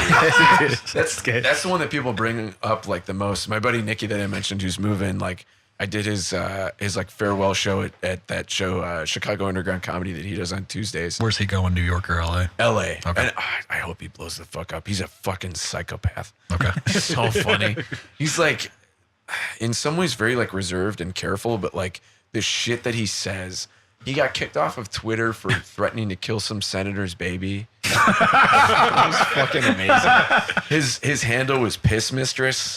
And he fucking like, what happened? He like, someone said like something about their daughter. Like, I don't want my daughter to be blah, blah, blah, blah. And he's like, I'm going to kill your daughter. And like, they fucking kicked him off. And he appealed to the mods like, I wasn't being serious. And like, we don't care. You threatened to kill someone on our platform. You can't do that. Pardon So me, like, I'm Piss pissed. Mistress. You can't do that on Twitter, but you can show your fucking pussy. Oh, and your yeah, of dick course. And Well, those are the two- inside of your asshole. Threatening to kill someone, largely bad. Showing someone your pussy and asshole, depending on if the person's 18 or not, which I think you maybe have to be if you're on Twitter. I don't know if that's the case. I think when you set the default age, if you're under 18, I think you're immediately private. Get like a And your different profile's version of it. immediately locked, and you need people to like request to follow you and shit. But if you go out there and you're just saying you're 18 or 19, I haven't set up a new Twitter in eons at this point. Yeah. But I believe if you say you're 18 and up, you kind of have free reign of everything. So it's sort of it's a thin layer of clearance where like if we were kids and we were like 13, all we had to do was be like, I was born in 1979. Right. Oh yeah, done. And it's over. It doesn't matter. There's no way of them actually policing it until someone like actively puts it out there. Breaks the rules. Yeah. I have another buddy that got kicked off of Twitter for threatening Mr. Peanut. The fictional cartoon. Yeah, Mr. Peanut. He had been heckling and harassing Mr. Peanut for like a long time. Okay, it was like that's been an ongoing feud. Yeah, it was awesome. I think Vice wrote a fucking article about it. It's pretty fun. You can look it up, like Mr. Peanut Twitter Vice. Holy shit! It's really fun. It's really fun, and like the shit that he was saying is like great because like planters would be like, we did blah, blah, blah, blah. And you'd be like, fuck you. This is bullshit. You fucking suck. And then, like, the thing that got him kicked off was like, name the time and place and I will come to kill you. Something like that. And they kicked him off. And he was like, he's not a real entity. Like, he's not fucking alive. He's not. Can you please let me back? And they were like, no. Actually, this was posted recently. Wow. I was banned from Twitter for threatening to kill Mr. Peanut. Yeah. And then the byline is, to be fair, this wasn't my first time menacing the Planters mascot, or the second, or the third. Right. Before the article even starts. Ongoing thing. But I think it was because he was so explicit. He was like, I will fly somewhere to murder you, which is very specific. But also, like how fucking exists. Like how do you take that serious? Like, right. But I think it's one of those things where they just sort of blanket. Right, the zero tolerance. It sounds like so you know this guy? Oh yeah, he's great. Luke Taylor. Luke Taylor. Yeah, he wrote this, so it's he freelanced it, I guess, for Vice. Or, yeah. Okay. Yeah, they probably were like, "Hey, tell us about that, and we'll put it up." Interesting story. Yeah. I targeted Mr. Peanut because I thought replying to a brand as though the brand were a real person was funny. Yeah. Brands already act like real people on Twitter, so I decided to give a brand the same treatment almost everyone else receives on that platform, which is actually fucking brilliant. Strangers sending them death threats because that's fucking Twitter. Right. Yeah. And if you have a check mark, you're getting fucking just destroyed. Berated daily. On Twitter specifically, it's a fucking cesspool. And who better to harass than Mr. Peanut, the swaggering nut who looks like the artist who created him just put eyes and a mouth on whatever happened to be on his desk that day. And then there's a screenshot of Mr. Peanut saying, anybody want a peanut? And then this Luke Taylor himself, it was Luke Taylor Jail was his account. Okay.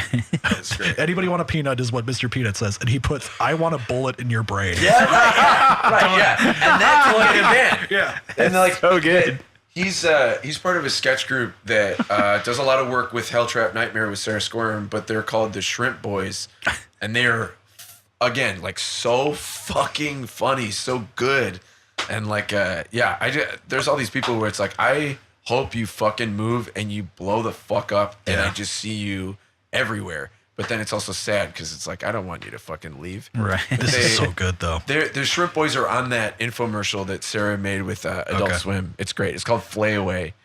It's about, it's like, oh, aren't you like tired of like removing your obnoxious female body hair that is so offensive to society? Like, just take all of it off. Like, just strip all your flesh off. Replace it with like horse flat. It's fucking it's insane. It's fucking awesome. I just want to read this one more. Yeah. I don't want to kill the whole dude. thing. I want people to read this. Literally, all I did was put Mr. Peanut Twitter Vice into Google, and first thing that popped up was this article. So, guys, please look for it if you can. It's great. Luke is great. Luke responds to Mr. Peanut saying, "You are not human and you never will be human. Remember that." The Mr. Peanut account responds, "Very true. I'm a proud legume." And then Luke responds, "Then why do you don the cap and monocle of a man?" That wording. Oh man, that's great. Why do you wear the clothes of a man? Chef's kiss. That's so good. And then this other random guy, this other random account, just some guy that has the hand, Uncle Spike is like in the name thing, whatever. Yeah. He says, "Leave the guy alone, Luke. Ever heard of anthropomorphism? Just answer the question and move on." And then Luke said, "No, Spike, I will not move on. He did not answer the question, Spike." End of correspondence. But like, why do you don the cap and monocle of a man? It's like, oh my God. Like, I can imagine him typing that and being like, this is so fucking good. Like, nailed And just it. Yeah. Send, That's done. so good. Close it down for the night. Go to bed. Your work here's done. Like, that is just phenomenal. So, yeah, please, guys, read that. I'm going to read it when I get home. That's phenomenal. Yeah, it looks really funny, man. Great. Yeah, all those guys are really funny. The three of them that work together are fucking great. Yeah, check the Shrimp Boys out. Check fucking Helltrap Nightmare out. Are they moving out as like a group, or is it just... I would assume that they're all probably going to move somewhere at some point pretty soon. Okay. Oh, you mean like in general, the folks that I know that are moving? Well, like, you're talking about those three guys specifically that are like a... I don't know if they're going anywhere. I just hope that they do because, like, oh man, I could easily see them like moving out to LA and just making some fucking. They belong on TV. They're so fucking Some, like Whitest Kids You Know shit and like that. yeah, troupe but like of, the like newer, weirder, more fucking 2019 frightening- variant of it. So good. I mean, like, dude, anytime that the Shrimp Boys have like a live show at like IO or Helltrap Nightmare or anywhere, like the fucking skits that they write are so good. And if you check them out on like Instagram or Facebook, they have a bunch of them like up, and they're so fucking funny. Awesome. They go like off the deep end with the shit that they write, and I just love it. They're so Were good. they called the Shrimp Boys? Yeah, the Shrimp Boys. Look them up accordingly. Yeah. Do you have any weird heckler stories? Oh yeah. Any weird, Oh, that's a good question. That's like, yeah. like a bringer show where some dude's friend is just a dick, or... I did. It's not even like a specific heckling thing. I've had like a fuckload of hecklers that were weird or awful or entertaining in their own way, or just sad. Like people that heckle like comedy shows are usually just fucking drunk. Yeah. Right. And like Yeah. they feel like they got to be heard, and it's like. And I who's would not imagine on that giving you- lower level, like, it's that element of like, oh, this guy can do it. Why can't I? I'm funny. Right. Sure. Getting a booze in you. I'm the funny I guy. feel like I'm the funny dude in the office. I Yeah. just feel like who's Yeah. not giving you the attention that you need, that you feel like you Right, got to to go prevent to a that. place where people are watching a Everyone. separate performance, Yeah. and you got to make it about you. That's like, The answer is everyone. yeah, I guess everybody. It's Family, just so- friends, significant Right, others. It's all yeah. of them. Ugh. Yeah. Not paying attention. With the, I did a show. It was a interesting show in and of itself. I like showed up, and they're like, "How much time do you think you have like total?" And I was like, if I really stretch, at the time I was like 20, 25, and they're like, "Okay, we'll give you 25," and I was like, "All right." And Really stretching me. Thank you. Thanks. and I did this show, and it wasn't a bringer show, but this lady that was on the show did bring half the audience, Okay. and they paid attention for her set, And she went before you. and she went before me. Okay. So they're already lost. They're Yeah, done. And well, I say they paid attention to her set, but half of them paid attention to her set. The other half were like really, really loudly talking amongst themselves for her set, and then all of the people that she brought, which was like most of the audience, loudly spoke during like everybody else's set, except for the guy that closed out.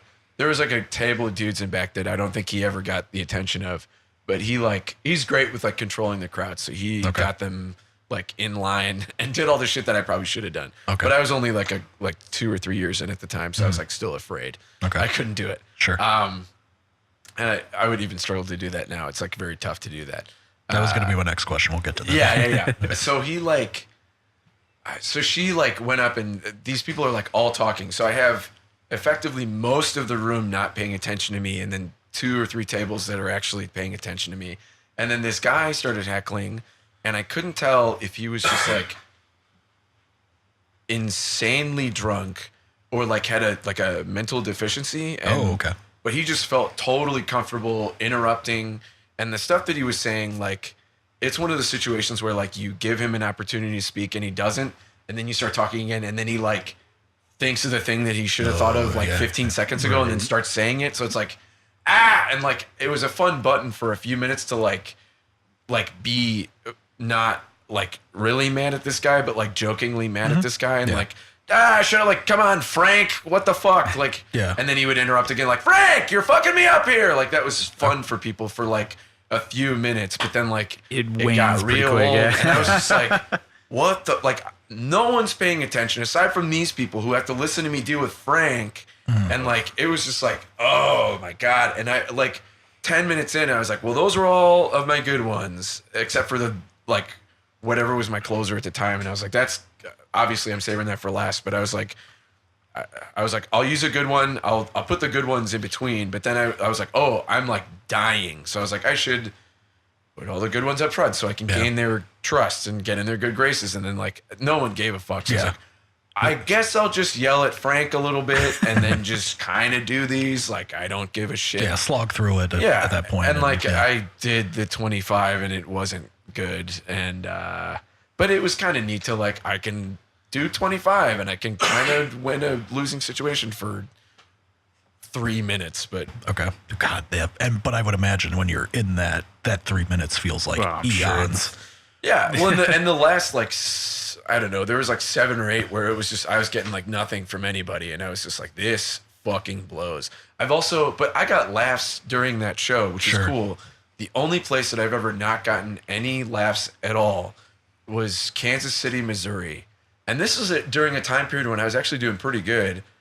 So I was so shocked. Like, I used to run a show at the Elbow Room and we decided to just kind of take it on the road, which is kind of like touring with a band. It was interesting. Okay. But it was like, you know, individual one-man bands that were going up. Sure. But like we did a show in Kansas City and my first joke got some titters. And that's usually the one that like it's my second best joke. I'll open with it and then I close with the best one. Okay. And now I usually kind of do that in reverse because you really want to like nail them hard up front. And then if they like you, then they won't care that your closer's not as good as your opener. Yeah. If they're already... That's the way I think about it. If they're in and you just close, they're still going to applaud. Yeah, and that's... I mean, other people do it differently, but I like that way.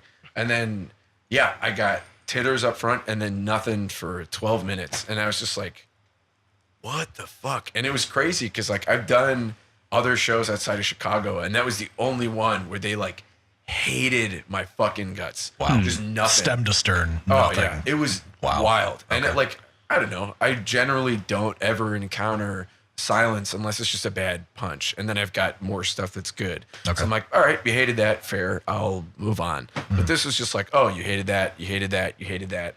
And then like, you know, just like stomach's clenching up, you're sweating. And I was like, I like know what I'm doing and none of it is working. It was crazy. Wow. I was still pretty new at that time too, but it was just like, God damn it, dude. Like it was rough. Yeah. I've never bombed that hard. It's a slow, agonizing death. And it was one of those situations where it was like, I would almost welcome a heckler. Like I still wouldn't have been good at dealing You would have had with something them, to play off of as opposed to dead ass silence. Yeah, right. It was fucking crushing. Do you have any weird go-to thing? Like if somebody just is yelling out something, it doesn't have to be like a specific thing. Nothing. You don't have like a go-to that'll just shut them up? And in fact, it's pretty rare for me. I think it's like, I mean, again, good, but lots of like yelling. So I think people are like, oh, this guy's like loud and weird. Like I don't want that aimed at me. Okay. But then when I wasn't as good before and I wouldn't get the response from the audience, it was like big.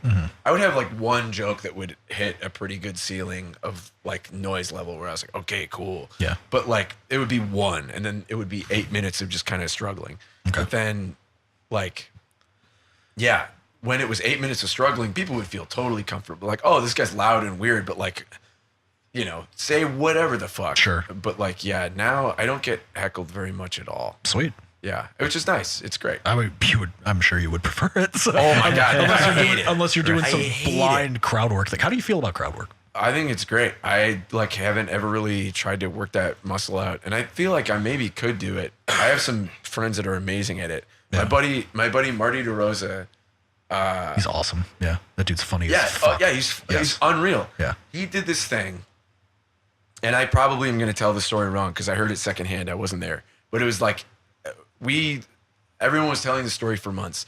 He was doing this show in a basement where the basement could fit 30, 40 people. There's 60 or 70 people packed into this fucking show, and it's just packed to the gills, and it's in Wrigleyville, and it's late, so like. Everyone in the room is fucking trashed. And it's a bunch of fucking bros that just got out of like a game or a bar and are just like wasted. They literally just wandered in. Yeah. They can't wait to fucking scream at somebody and like interrupt. So Marty gets up and he's fucking doing some jokes and they're not working, which is like Marty's so great at gauging when he should abandon ship on his practice stuff. And when he should start doing crowd work. And he's like lightning fast, working off the top of his head. And he's like one of the most talented people with crowd work I've ever seen. Yeah. And he's getting heckled by like 3 different people, like from multiple places in the room.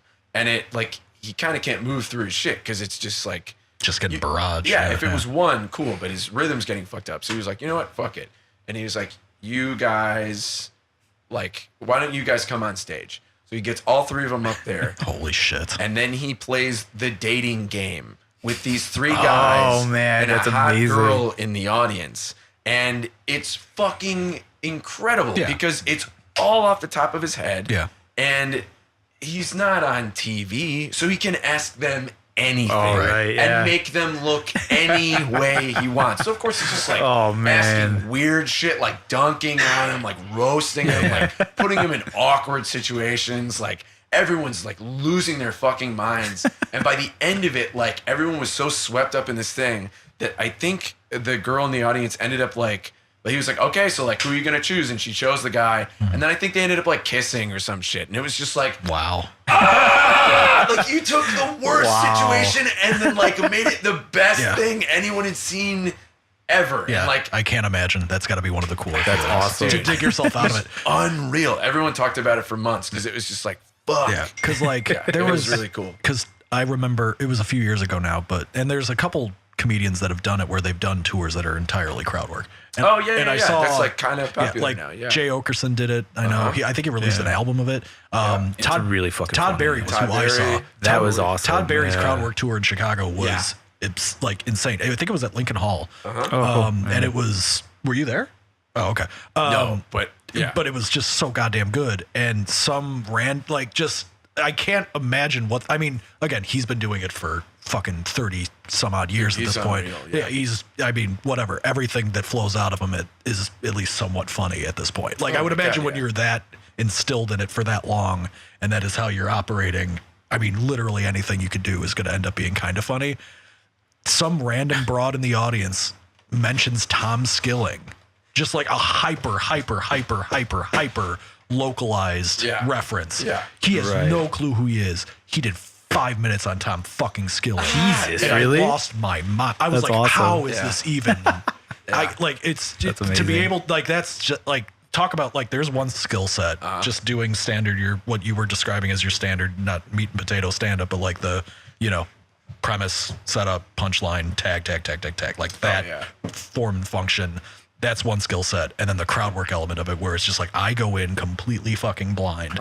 Even though I'm sure it's more nuanced than that. There's probably some through lines that they could at least kind of go to. I would imagine it can't be completely fucking blind. Some people are like very structured where it's like almost like fake crowd work. Yeah. Where they have it set up. It's like a decision tree and they've got it memorized. Sure. Where it's like, okay, if they say this. Yeah. Where are you from? Suburbs? they say Oh, yeah. this. You got suburb bits. Yeah. that- or like, oh, are you single? Yes. Blah, blah, blah, blah. No? Blah, blah, blah, blah. It's complicated. Yeah. Ooh, like, Yeah. Yeah. But it's for like him, but in this specific instance, for him to have had that reference and for him to have just incredible. turned literally a nothing, totally off the top like, of his head. Yeah. literally like if you say the name Tom Skilling in any form or function at any other show outside of Chicago, nobody could give a fuck less. It would never be funny in a million they years. would You couldn't never make it know funny. what the fuck he is, He made it unbelievably centralized, specific to that show, made it its own thing, and it was goddamn hilarious. Yeah, and he had no clue who the guy was. He'll never know who he is. It's not like he did any research after the fact. Like, who was this I'm guy sure I he just did didn't, 5 minutes on? Like, none of that happened.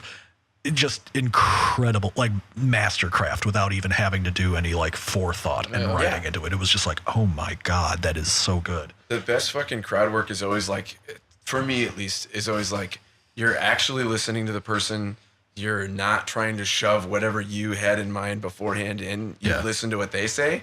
You like take it in and you clearly heard what the fuck they said. And then like you make something funny out of it. Because so many people, it's like you can tell they have an agenda. It's like, hey man, do you go to the gym? And it's like, why are you asking me this? Like, because I have a joke about the gym that I want to do. Yeah. But then like it's so much better when it's like, you know, they're asking something that is like relevant to the moment, or they'll be like, what is this shirt that you're wearing? And like it's not just like your shirt sucks. It's like what is this? Yeah. And they're listening. Or something with like, if someone from outside of the city came in and someone yelled something about Tom Skilling and they're like, Tom Skilling, I don't know who that is. Like, who is that? And they're like, he's a weatherman. Yeah. And then like they, you know, maybe asking like weird questions about Tom Skilling, like what's his hair like? And like, that's all right. Like, it's kind of funny. And then like, you know, you can build on stuff like that. It's like, I love it when people are clearly like listening and they don't have their own like pre-thought out shit. Not only did he It's do like magic. Not It's like only a did he magic do trick. a bit about it, he did like a recall thing at like 10 minutes Yeah, I later. saw that. He Yeah, brought really? skilling up Which is again. great because they And, just got ammo. yeah, I basically like just left. I was like, I can't. This is You start like Yeah. picking up your chair and like running around. like how are you even? Yeah, that was awesome. it was so goddamn good. So Yeah. it's standing room only for that too. So Really? which was part of it. Yeah, and Lincoln Hall. They wow. didn't do any chairs. It was all everyone was standing. was it? Holy shit. Lincoln Hall. Lincoln Home. And that was your buddy? No, No, I'm no. talking Todd Barry's crowd work Todd Barry, specifically. yeah, he's like a- he said it was a basement in Wrigleyville or something. Yeah. so. That was You know who's good Marty at crowd work? Johnson. That Tony Hinchcliffe guy. Okay. I've heard the name, but I've never checked I like him out. too. Yeah, Yeah, got a he's really good I at like his crowd. podcast. Cool. Kill He Tony. just I goes haven't off heard of on him. people, and it's fucking incredible. He what he comes up He with. rolls with like Rogan and all those dudes. Oh, So, okay. Yeah, hell yeah. yeah. Sure. So I have a question for you. Have you ever been in, because we brought this up in Something Is Waiting with like shows, and we're like, oh, what if we had a comedian in between bands? And it's like, I don't know if that works, because like years ago, we did a show, I think you guys might have been on it too. Remember at Stage 83, Yeah, we were out in like may it rest Willowbrook, in- whatever. May it rest in peace. Yeah. And it was a weird show because they billed it as like this it was supposed to be a benefit variety show. Yeah, it was a benefit show, that but it was like a benefited variety no show. one. Yeah, I don't know who it was for. Yeah. But they had We're like in a the wide hole from range that of show. stuff. So like that was rough. us being like probably the heaviest band on there. And That's always then kind of weird. And then they had this dude that looked like he could have been the devil playing a cigar box guitar and like this weird bluesy kind of On thing. the floor. On Yeah. the floor. It was weird. I can't even, the only other thing I could remember from it was the comedian. There was only one comedian, which Okay. I don't know if you've ever been in that scenario, but that seems like a very rough spot to be in. Super rough. My buddy Jason Melton does. I don't know if I would say like a lot, but he's definitely done like multiple shows where he's the only comedian, and it's in between bands, and he loves it. Really? Yeah. And I know some people that really like it, but I think it could be a nightmare for me. That seems like such a tough scenario because obviously, if the main focus of the night is music, Yeah.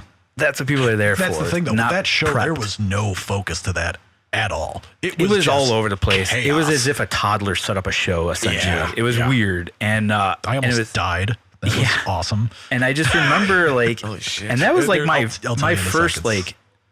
like time seeing stand up like in a live setting. Yeah. I'd never seen it was that? before, and I was like, all right, let's see how this goes. And like first thing that popped in my head was like, I hope this guy doesn't bomb, and I hope we don't talk to him because I don't want to get to know him because if it's bad, you know what's gonna happen. And sure Yeah. enough, he walked over, Yeah, and then you chatted get to us know up, him. and we Yeah, got to know him. Sweet as could be. Sweet dude. Such a Yeah. nice dude. Awesome. And we're like, oh fuck, I sucked. hope he's good. And he was not good. He was pretty rough. Yeah, he ate shit. He had a Well, and that's speech a- impediment Wait. that we thought that like. No, bald dude, speech Didn't we, impediment. This is didn't a we long think that he time was ago. like fucking around at first or something? Then we were like, oh my god! No, that and was then he's like, yeah. I thought he I was like, brought it up maybe on stage like that was one of his bits. yeah, Yeah, like, hey, it's a speech impediment. And I was like, oh it's real my tough for a comedian to God. have that. And I was I know like, some oh. guys with some speech impediments that are like real fucking funny. But if he's not, I mean, I mean, that's this was like No, he was not over funny. 10 years ago. So We're if he's talk- still this doing is- it, hopefully he's better at This it. is like 2007. He was like older than us. Okay. Right? Yeah. Wasn't he? That's- at the time. Yeah, he had to have been. Yeah. But I just don't understand why he got on that bit. He just must knew the have guy known that booked the somebody. thing. I don't even know who fucking booked it, though. It I was can't remember. his name. Moron. His name was John. He was dating Kato at the time, and Oh, fuck. So that's- she would know then. yeah. Okay. I mean, maybe she knows who the dude was. All I remember from that show was that Route 83 was under construction, and Yeah. we were playing, and we were doing what we were doing, and I ran to the back of the stage, opened up what apparently was like a utility closet, found like those weird jousting sticks Like that from American Gladiators? Oh yeah. found yeah. those. Just I went to the back. Pugil sticks. Whatever. Yes. Yeah, sure. Yeah. Okay. Good call. I'm screaming the entire time. Like the show's going on. This isn't like in between songs. I'm like, This was "Bah, bah, also bah, bah, bah, our bah." first show with Tom Back, which I There you remember. go. Go back there, grab one of those sticks, and I'm just all of a sudden out there with that, just Yeah. screaming. And then off stage left, it would have been, there was a DJ thing that they were building. Yeah, like a DJ cage. Yeah, it was like the Thing. DJ Nest for Yeah. like the Yeah. whole 3 quad like type of thing, and it was all plywood shit. They hadn't painted over it or anything. I thought Nothing it was, looked like it was up I to thought code. it was at least set on the stage, It looked like it was, part of the stage. glued and screwed in. Yes, It looks sturdy. It was not. Yeah. Yeah, it was not. So I'm running across the floor, and then I grab that thing, and go dead weight on it, and it's heavy shit. Yeah, it it's is solidly It's going built, to fall on me, and people bum rush the stage to grab it, hold whatever it up, and friends push you it back. had helped you. Thank God. Yeah, for I was that. like, oh, those people just saved my goddamn yeah, life because like you would have been squished. yeah, I would have. Yeah, it would have been. Yeah, and that's my only. That's like my main. That and I barely remember this show. You guys have like a way. How do you not remember that? Because it was such a bizarre show. I remember playing there, and I remember that bald stand-up guy. dude, I remember all the weird shit. And then man. like that's the yeah, besides that's the that, stuff I always besides remember, that, I was yeah. just that could. That just went with the drug. no that because went like on my nose. it was like it was. you feel like a That kid. memory then. fleeted quickly. Because I think that old guy you were talking about was like directly before us or after us. I want to say he was Sounds after awesome. us. He might have been the devil. yeah. He like just all blacked out suit, like the raspy voice. Oh, I love and it. I don't remember that. just at right- all. This is Tom Waits with a cigar box guitar. Pretty that's much great. like an overweight Tom Waits, basically. Oh, okay. Yeah, it was. After I just remember all of us were like, "That guy's got to be the devil." Like it was so bizarre, and Who like, else played that? Was this us two? Is And, the like, heavy band? I whatever think we Art- were the two like heavy bands. Arton, Yeah. whatever. Wasn't Arton's Oh, band? Arton. Arton Yeah, that's Kroc, right. Justin Band, One of whatever their variant. very they did. yeah. Like, Sketch? no, it was No, that's post sketch. Yeah, I don't know. Dude, I don't. They were in like no 30 of them. idea. It was fine. The opposite of that setup, where it's like all stand-up comics and then a band to one close band. out, fucking great. I like that So idea. good. Yeah, It's that's awesome. a That little could be- more yeah, fun. I mean, yeah. that's- Every time. Yeah. Okay. I can see that. That being I can cool. get behind. But bands and then stand-up. It's a whole different world. Like, going back to this dichotomy thing, I would imagine it's a different element of the brain. Yeah, you yeah. gotta Like- build momentum. Even for a crowd, I think it's like For a crowd it's a too, little yeah. too Yeah, much. jarring. You a know, music like, brain or a stand-up brain, you're putting yourself in two Yeah. different, especially if you're doing like I mean, unless the aggressive music or was something. some comical music. Sure. that, maybe. which is actually great. Which like I having a can- variety thing, like where it's like, oh, a bunch of stand-ups and then like a sketch group doing a sketch and then Right. some improv and some funny music or some serious music, but then right back, it's like it's a little rough for whoever's coming back on. But usually, if it's a Right. good host, they'll take care of that. Right, look, get it back up and go on. You see variety shows like that all the time, and it's awesome. I said that I was confident about being able to just hold it the whole time, but I don't think I can. High life catches up, man. We did It really does. And I think It sneaks up more on than I you. usually drink. I was That's a gonna lot say, of you've done ounces. quite well, and I mean, this is 3 hours. Yeah, we could probably. Oh, yeah. We could, I mean, Called the game in a kind of rain. I was going to say, I mean, this flew. It was great. This Oh, was, hell yeah. dude, yeah, this is a lot of fun. This is- thank you. This Oh, was yeah. so goddamn illuminating. Oh, dude, it was a blast to come hopefully, and talk with you guys. hopefully Joe likes especially on this show. Yeah. Fucking it. Unless he's Joe. like a super fan of yours, then he's probably gonna hate I wonder what kind of fun little insult he's going to come up with for me. it. Yeah, right. Well, you're not a fat cunt, so yeah, Hey, I could be Yeah, Joe, all you that stuff for fucking that idiot. guy. we can be whatever you want to be. But I yeah, think if you're of indeterminate gender, he's going to be like that girl you had on with the raspy voice was not my style. not a fan of her. I'm at about to all. win my little cocktail cunt. weenie out and show him what I am. that's why my hair's He up. might I don't still want not to. know. Please don't. I can't. I'm not good with the blur yet. Did he I don't cut know it how off? to do that. Was there more there at one point? But no, man, this was awesome. When Bill told me you were going to be on, I was super pumped. Hell yeah, man. Because it's Yeah, I a figured you'd nice like it. vein. Because like, granted, there will be a music focus on this just based on what you and Jason, fuck yeah. specifically the actual hosts, do. Of course. Especially for me selfishly, to be able to veer off into a direction that I truly fucking love and an art form that I really fucking appreciate. Hell yeah, man. Cool. Thank you. This Yeah. was totally cool. By all Do means. you have any shows of either ilk that you have coming up that you want to pimp? I don't think I have much coming up stand-up wise. This should be mentioned that this, even though it's Yeah, this we're will recording it drop now, a week from now. Yeah, this so will drop. August, was it 11th. 11th? Yeah. 11th or 12th. Joking at me. Or no, the 12th. Monday the 12th is when I'm thinking. doing So it wasn't really. I don't think I got anything stand-up wise coming up. Okay. Yeah, and then we've got that show in October. I think that's the only thing that we got on the horizon. Brian just had his baby, so we were like, Yeah. I think we even turned something down. He's on I think for paternity tonight, leave. actually, it was like, Oh, really? I don't think we can do Okay. it. But yeah, Yeah, he's on paternity leave. It's Oh, fine. Right, Yeah, yeah. absolutely. FMLA is real just for even a band that. Yeah, for sure. doesn't Yeah, I offer mean, it, you so- gotta fucking take care of that baby. Yeah. Yeah. Yeah. So I don't think. Yeah. So there's that show in October, which is gonna be fucking cool as hell. October 4th. Yeah, October 4th. Sweet. That's a 10-4, good buddy. That's at Burlington, right? Yes, at the Okay, Burlington. cool. Yeah, that's great. What? And I might have some stand-up stuff coming up in the near future, but you won't find out about it here. Any social? Where can Do they you want to find pimp it? a if social they media can? account Like, to get you? Yeah. So that is very frustrating because at the moment I'm like redoing my website and I'm thinking about maybe making like an Instagram account that's not personal, so that I could try and get people to hire me for graphic design, photography, and voiceover, but none of it's up yet. So forthcoming. Are you So just keep an eye Are out, you keeping guys. the URL for the website? No, I think I'll make it different. Okay, it's not like rudyisfunny.com or anything like that. No, or like, people get so great with their URLs where it's like, joeisabitch.com or whatever. It's I like, forgot. that's great. I forgot where I heard it. Some comedian bought like reggae.com. Fuck, that was available. Yeah, like I think it's Joe List. I think was the comedian. I forgot. It's like a. My buddy Sammy, there was like a deal on GoDaddy or something, and he bought, I'm pretty sure it's sexwithhorses.com. Perfect. Yeah. It's just like That's just out there for the What taking. is it That's called unbelievable. doing that? good.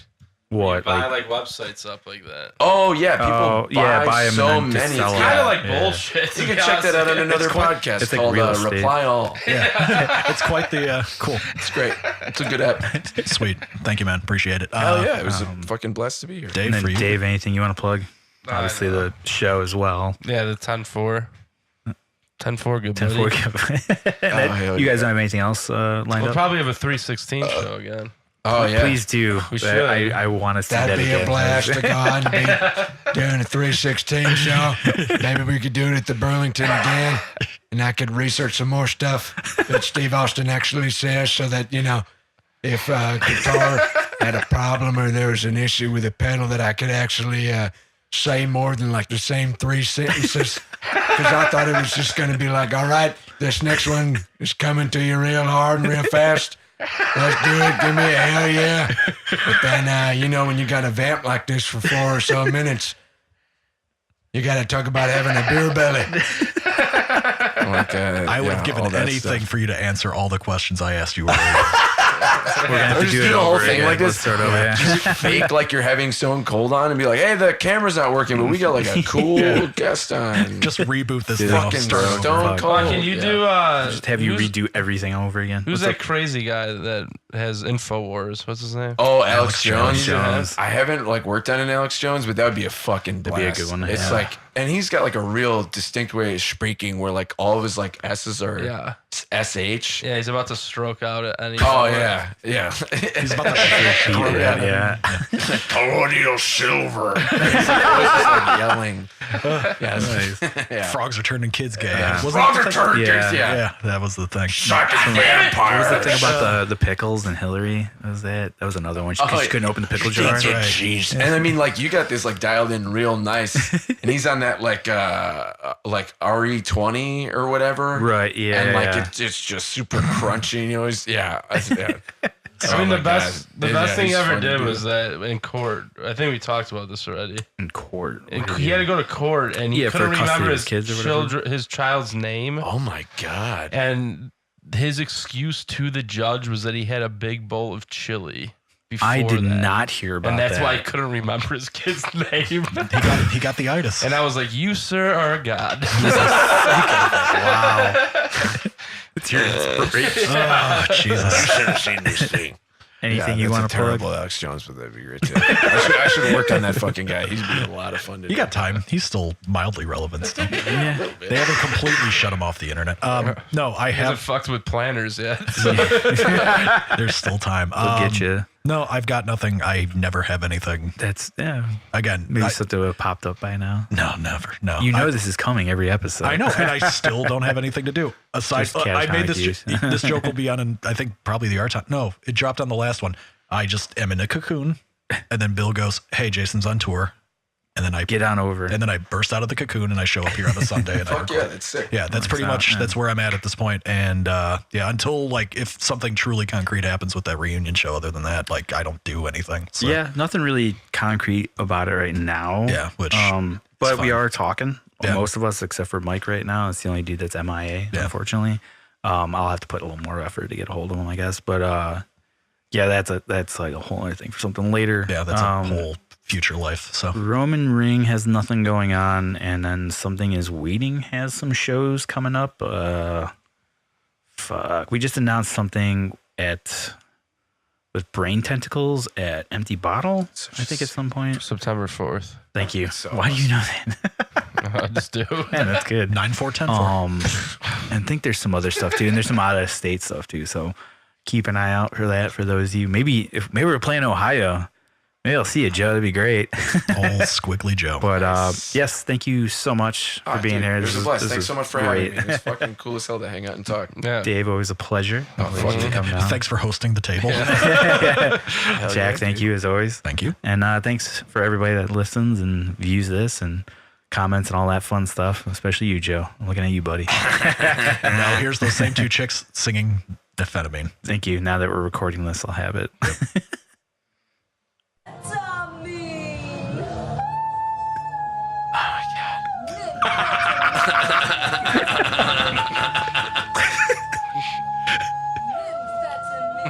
Some nice head voices she's got going. Yeah. That's great. They alternate too. It's phenomenal. These are the girls They do. Joe Oh wish my he's God. fucking.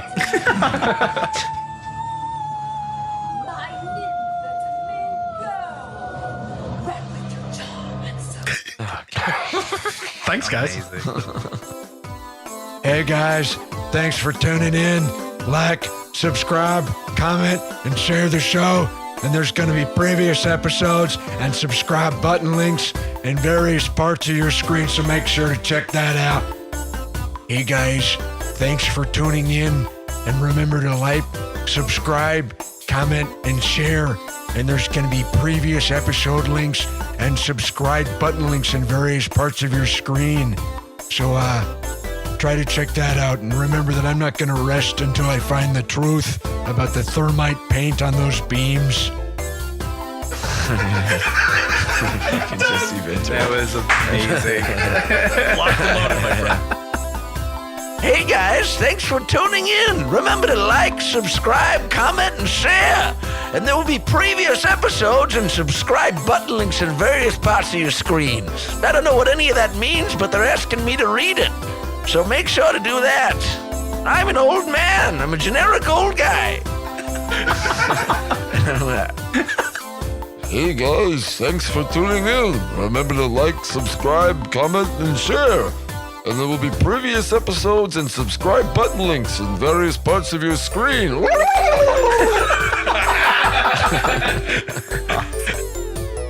Or maybe you could do like a meat rod, like, hey guys, thanks for tuning in. Remember to like, subscribe, comment, and share. And there's going to be previous episodes and subscribe button links in various parts of your screen, so remember to check that out. No, that's kind of rough. You do realize he's just going to drop all of these at the end, right? Continuous, I think. Fucking, yeah.